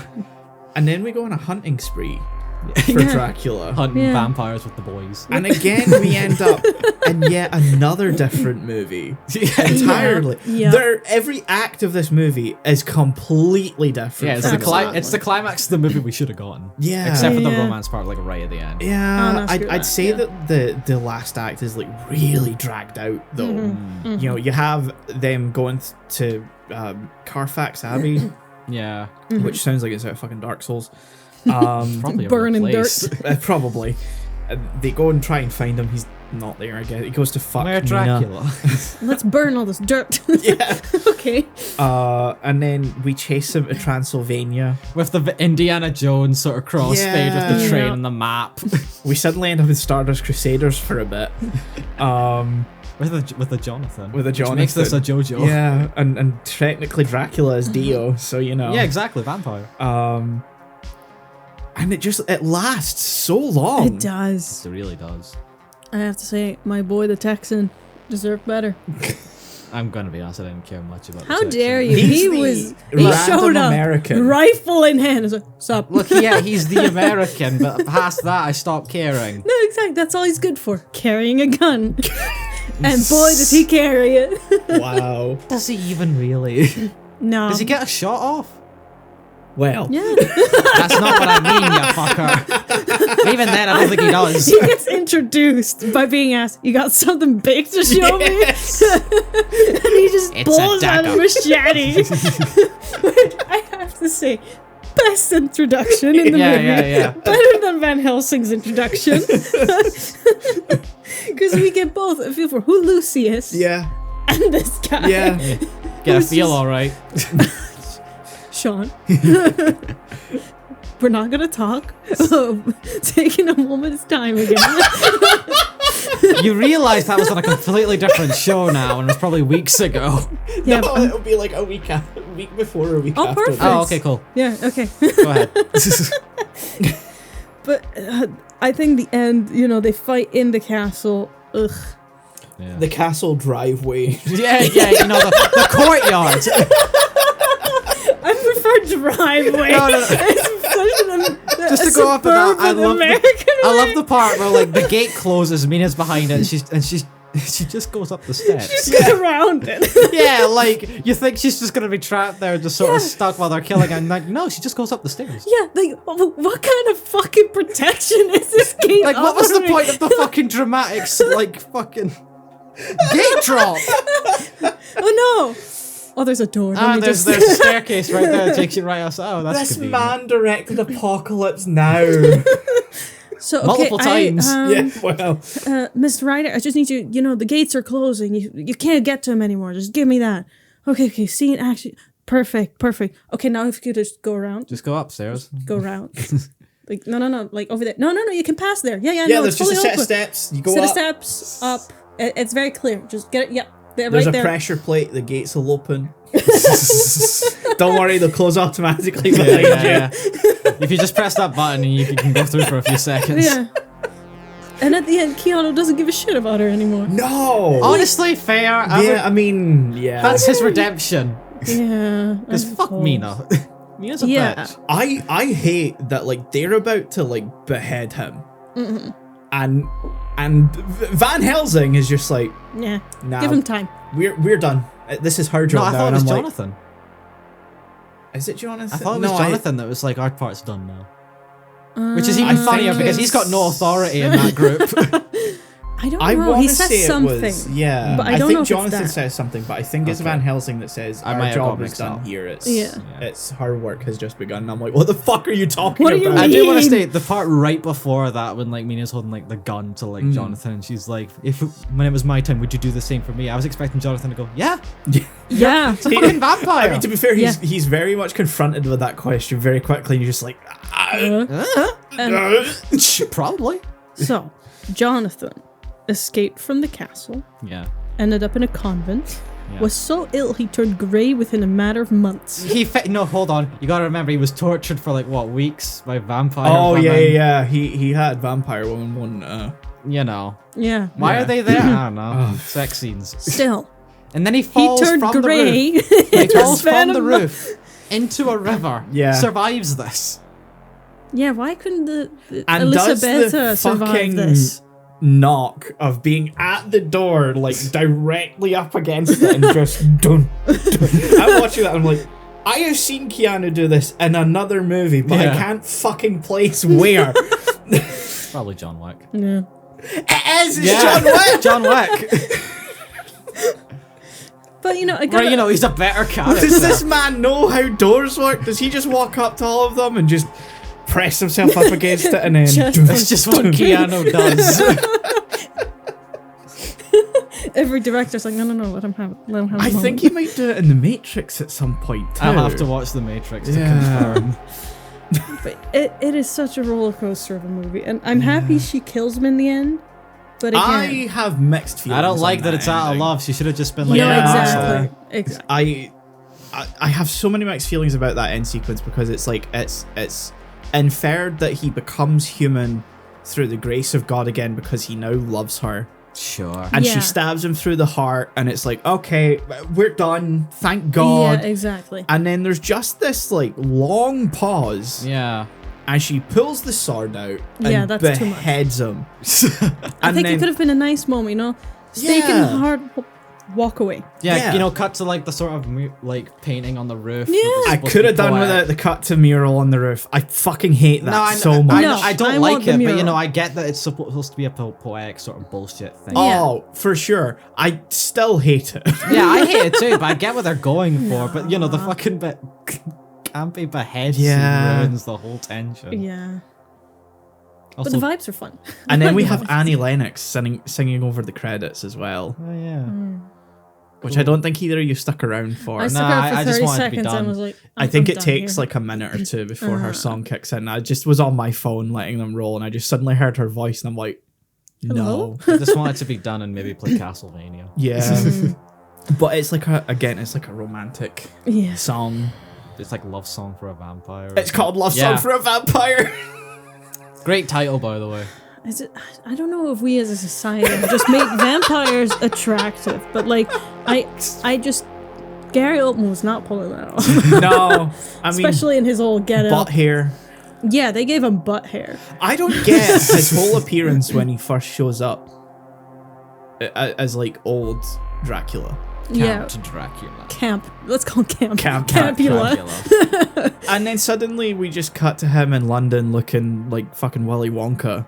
Yeah. I was like, oh, he's trying to blend in, but why doesn't he just always look like that? Because I that's don't better. know if it's like a tone setter, but it doesn't follow that tone No. after that. So No. I just, his Campula form needed to be less Campula. that. Whichever. The gold dress was hilarious. Yeah. Yeah. I won't back down on that, but it did not make him seem well. yeah, we also set up like so many little things. Like I'd say the most subtle part of the movie is that like first act. Because we have, you know, Dracula coming in and being very Dracula. Dracula. not Dracula. It's the scene where Keanu's shaving, shaving, and like Dracula just kind of comes up behind him and takes the razor and he's And like, licks it. Does the lick. he does the lick, but then he starts like shaving Keanu, and I'm like, bro, what the fuck? And then he sees the cross and it like reacts to it, and I'm like, okay, this is, you know, Cheesy, but and okay. it's cheesy, but it's an interesting Yep. setup. And then there is absolutely no indication that he has any aversion to religious No. objects after that. No. In fact, he sets a cross on fire by looking at it Yeah. Yep. So- during the confrontation with Van Helsing. So it's a bit, it's weird. Like I feel like the film conflicts with itself sometimes. Yeah, I Yeah. was gonna actually follow on from that with like, we're supposed to feel on some level sympathy for Dracula. I don't. No, I know, that's exactly, the but thing, we're though. supposed We're to supposed as an to. audience, but we like don't none get of us to. do, but we don't because you know gotta remember like I remember specifically at the ending when like it's the whole tragic sort of Yeah. like stabbing through the heart for like love sort of thing, but like all I could think of was about an hour ago I saw this guy like sacrifice a baby to like his 3 sort of concubine Yeah. women. Yeah. So I can't sympathize with this guy because you've made him evil as fuck. I don't even know if evil is the word, but like also I don't know who I'm supposed to root for in the film No, at all. Yeah, but I know I'm supposed to root for someone, but I don't know. Yeah, I was rooting for Jonathan. I was very disappointed. I just feel like Jonathan Renfield. is. We were supposed I to would go want for to root for Renfield. Jonathan, but he's barely in the movie. Yeah. I know. He only Which, has you like know, 12 minutes of screen time. I don't think I overall. could have put up with 2 hours of Keanu Reeves talking like that, but What are you talking oh, shut It's the a fuck blessing and a curse. Yeah, Renfield was fun. He was just very- kind of Oh, yeah, there. Renfield Yeah. was He in was this just movie. in the prison. up. Master! I eat bugs. I love the whole part where he's like, "Get away from here! Master, you promised me eternal life, but you're giving it to her. Fuck you!" And then Miss Dracula comes, and I forgot he turned into Mist at one point. By the way. Yeah. And he's just like, That fucking "Renfield, Joker ass mist. Yeah. Renfield, you've betrayed me." And Renfield's like, "No, I didn't betray you. I am so never confused betrayed by the you." accusation of betrayal because I'm like, what has he actually done in this movie? He told Mina to go away. Yeah, That's betrayal. that's a. That's the betrayal. Because I'm like watching it and I'm like, what has he done to betray Dracula? Because like he hasn't told them He left. where he is because Jonathan knew Yeah. where Dracula was. Mm-hmm. He knew he was in Carfax Abbey. So it He wasn't just bought it. Renfield that did it. What No. has he done to betray him? And He told Mina, get away from him. Yeah. I'm sure. Betrayal. I guess. Let me eat my bones. Look, I think it's very safe to say that Dracula in this movie is very much a drama queen. Yeah. God, tell me about it. Oh. You see the way he dresses. Yeah. Over the top doesn't even begin. Also, blue sunglasses. It's a choice. Yeah, it's Yeah. a choice, Very- yeah. It was giving steampunk for me. I don't know. Would Yeah, you have been same. able to get blue lenses at that point? Possibly, And if you're rich Victorian- enough. He's I don't know. motherfucking Dracula, dude. Vampire magic bullshit. He's got vampire money. Vampire magic. Can he do the mind trick things? You think, or Mind trick thing? Mind trick things? it's a vampire trope, one of the sometimes used ones, where they can just basically do a Jedi thing. Where it's like, you want to give me I thought money. you did that Oh. multiple times throughout this movie. He kind of does. It's hinted that he has like Mina under, not Yeah. Mina, Yeah. Lucy under his influence. Oh, Honestly, yeah. I thought throughout most of this movie, or at least in the first half, that like Mina's confessions of love was because she was under his influence. But like Yeah. by the end of the movie, they're like, nah, she's actually fully into this. She's way too into what's happening yeah. at that end part. Yeah. So she looks too young for him. Even if he's a vampire, Well, I I don't mean, care. he's like hundreds of years old. Yeah, no, I don't want to pull the Bruh. anime example, but still, she's like a child. Yeah. Yeah. I think that's an actual intentional thing. Yeah, Yeah. yeah. I think, is she like, 20? I think so, yeah. Yeah. I think 20, yeah. I think they mentioned 20 or 21, and they're like, Yeah. we're basically old. Yeah, like right at the beginning, they're like, Yeah. we're 20, we're practically hags.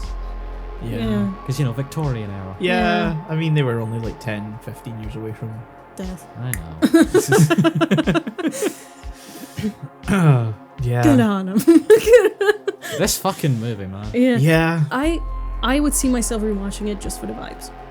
Because I like I would the put vibes. it on mute. I'd put it on in the background. Yeah. And even then, I'd put on another Dracula movie before this one. Yeah, I think so too. I'd put on the Bela Lugosi Bela one, Lugosi. Why is he doing a shit Bela Lugosi impression? because he's Dracula. I'm also now, like I mentioned, I wasn't expecting them to directly quote the famous part of the original Dracula. I'm now pissed off that they did it. Yeah. Again, there's a lot of this movie where I feel like I'm so disappointed because it could have been much better. Yeah. If they had played it like a straight gothic horror Uh-huh. instead Yeah. of this bullshit romance. Because again, we have the listen to them, children of the night. Yeah. What music? And the wolves never come up again. No. No. He becomes Wolfman. And he Can we does stop? things. It conjures the image, and I hate it so much. You can't escape it, man. Imagine Mina. Gosh, you had to watch that happen. Fuck me. Yeah, real life. Continue, Sean. Yeah. Yeah. What is with today? What is today? Spooky month. Spooky, spooky, spooky. You don't want to remember the things you've seen in this movie. Spooky nights. Spooky nights. Also, I think it's worth mentioning that directly before we recorded these episodes, we experienced like the warmest weather of the year, which made No, don't pull that bullshit no, on I'm this calling podcast. this for a reason. It made getting in the mood for any of this extremely difficult. Oh, yeah. That's true. I was watching specifically Dracula, which I had to like full on pull Yeah. out like my blackout blinds because I was Yeah. like, it doesn't feel right that there's sunlight in my room Yeah, while yeah. watching. Yeah, exactly. That's what it was like. It's like this isn't right. It's like 3 in like the afternoon outside. I need to go goth. Your parents just walk in your room. Get out. Get out. Oh wait. It's the red eye contact. Okay. Do we have scores for that? Because I give it 1 Wolfman out of 10. Nah. one wolf scene that I don't Yeah. want to remember. That's some fan fiction shit right there. Oh yeah, Oh, that's big time. someone saw that and was like, Now imagine if that's my favorite character right there. It is someone's fetish. That's the thing that bugs Yeah. me. Is this the Omegaverse? Oh no, no, shut the fuck up. Oh my god. What curse have you brought upon this land? I give it a 6. I think 6 is fair. Yeah. Yes. That's weird. I feel weird agreeing with you on a score Yeah, I know. for once. Because it's just like, it's not good enough for me to go over 6, like Yeah. quality-wise. Yeah. But the vibes are nice. That's it, yeah. I feel weird that like the vibes are great, but I can't bring to mind how the soundtrack sounds. No, exactly. It sounds... Which I think is also a bit of a disappointment. Yeah. Because I feel like a film like this could have like a really strong Especially soundtrack. within like Transylvania, you can do so much with like organs. Yeah. Go And, all missed in. potential. Yeah. My ending statement for this movie is that it's not a bad film, but it could have been so good. Yeah. Yeah. It's not badly made, but I think that the script could have done with like 4 or 5 passovers. Yeah. I think just complete reworking of like the way Yeah. the story Like- is being told. Even the aesthetics, like, you know, the aesthetic they had within Renfield's prison cell, where it was all like kind of weird looking stuff. Yeah. very, But it was like almost muted like expressionist. tones. I think that would have been nicer than having like this flashing red costumes. Just have Yeah. everything very muted, like have more like dark Bordeaux colors. I think the Count Dracula stuff could have been reworked to look Go more less for like weird. a Hammer horror tone. Yeah. Because like I think once you get past the opening scene, that's very much meant to evoke, you know, the style of grand epics. Yeah. I mean that Uh, castle design. Oh yeah. I like Boy the who castle sits. design. And we have the funky armor. Like that all suits that because Yeah. we're looking at a period that half exists, half doesn't. Yeah, it's very much a fictionalized Yeah. version of history. And so then when we get to, you know, Victorian England, I think having it rein back for older Dracula would have worked a bit better than fucking papal red. Yeah, full white bunny ears, Yeah. basically. It was just, Ashy looking motherfucker. it contrasts too much with what Yeah. you want to achieve as a story. I like what they did with the shadows. And Oh, the those scenes. shadows, that was that fun, great. fun playing Again, around with that. never fucking came up past the first act. No. It's again that first act is a completely different movie. Yeah. The amount of times you have like a fade of like Dracula's eyes in the sky, though. Yeah. That was a bit overdone. I mean, would the, have liked the first more time of it the happened, I shadow. thought it was, that's kind of cool, I guess. Yeah. The more times it happened, I was like, okay, I don't like this anymore. Like I messaged you and was like, this film has great vibes from the start and it has some amazing editing because of the way it was like overlaying Oh yeah, things. some of the overlays were beautifully done. Like the transitions within Yeah. this, and amazing. then Absolutely. they proceeded to spend the rest of the movie beating the absolute shit out of that style. yeah, they're so- like, Dracula is watching over. I was like, can we not have big guy in the sky, please? Yeah. like I mentioned this to you, I've just remembered this now, so I'm bringing this up. My favorite cut in this movie is just like, I can't remember if it's in like the sort of bar scene where Van Helsing, like Jonathan and Mina are like talking, but like there's a part where Van Helsing describes Dracula as like, he's a dark creature of the night. Oh, and you disgusting just see him and- in the box. Yeah, and it cuts to him, like it almost zooms into his coffin and he's just like, eh. he's just sitting in the dirt, like, like a there's little blood coming dirt from his mouth, boy like, he he's is. just had a feast, he's Oh like yeah, a because food he's talking coma. about like him Draining feeding like on Lucy, yeah. Yeah. It's like he's just come back from like a food coma and he's like, I don't You know, know, it's but- caught, it's like he's jeans almost thinking, well, unbuttoned. that's not a nice description Yeah, of me, mate. I looked at that and went, Same. yeah. And I just kind of was like, mid. No, you know what I thought? What my instant thought, and I mentioned this to you, it's the fucking cat dinner table meme. Yeah, Like Van that's Helsing's the guy right. screaming Yeah. and Dracula's at the table like, eh. Just, you know, me after going out to eat, you lay in bed, unbutton your jeans, you're just, Me after doing anything.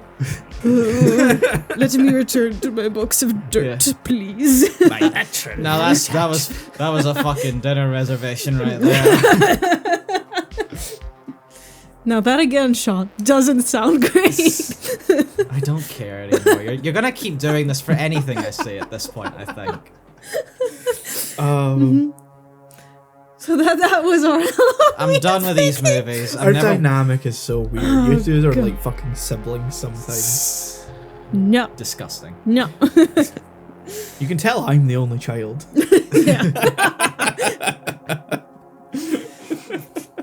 What's it like? Yeah. Peaceful. Sounds disgustingly boring. No, Who do you fight with? Yeah. myself. Oh. called depression. Yeah, that's the whole problem we're not going into. Can we end this fucking episode? Oh, thank you for listening to this episode of Halloween Lane, even though it is repackaged episodes from an old show that we no longer do. Next week we will be back to our regular yearly 4-week schedule, whatever you want to call it, where Manuel will be joining us once again. He'll be a regular fitting on Halloween Lane from here on out.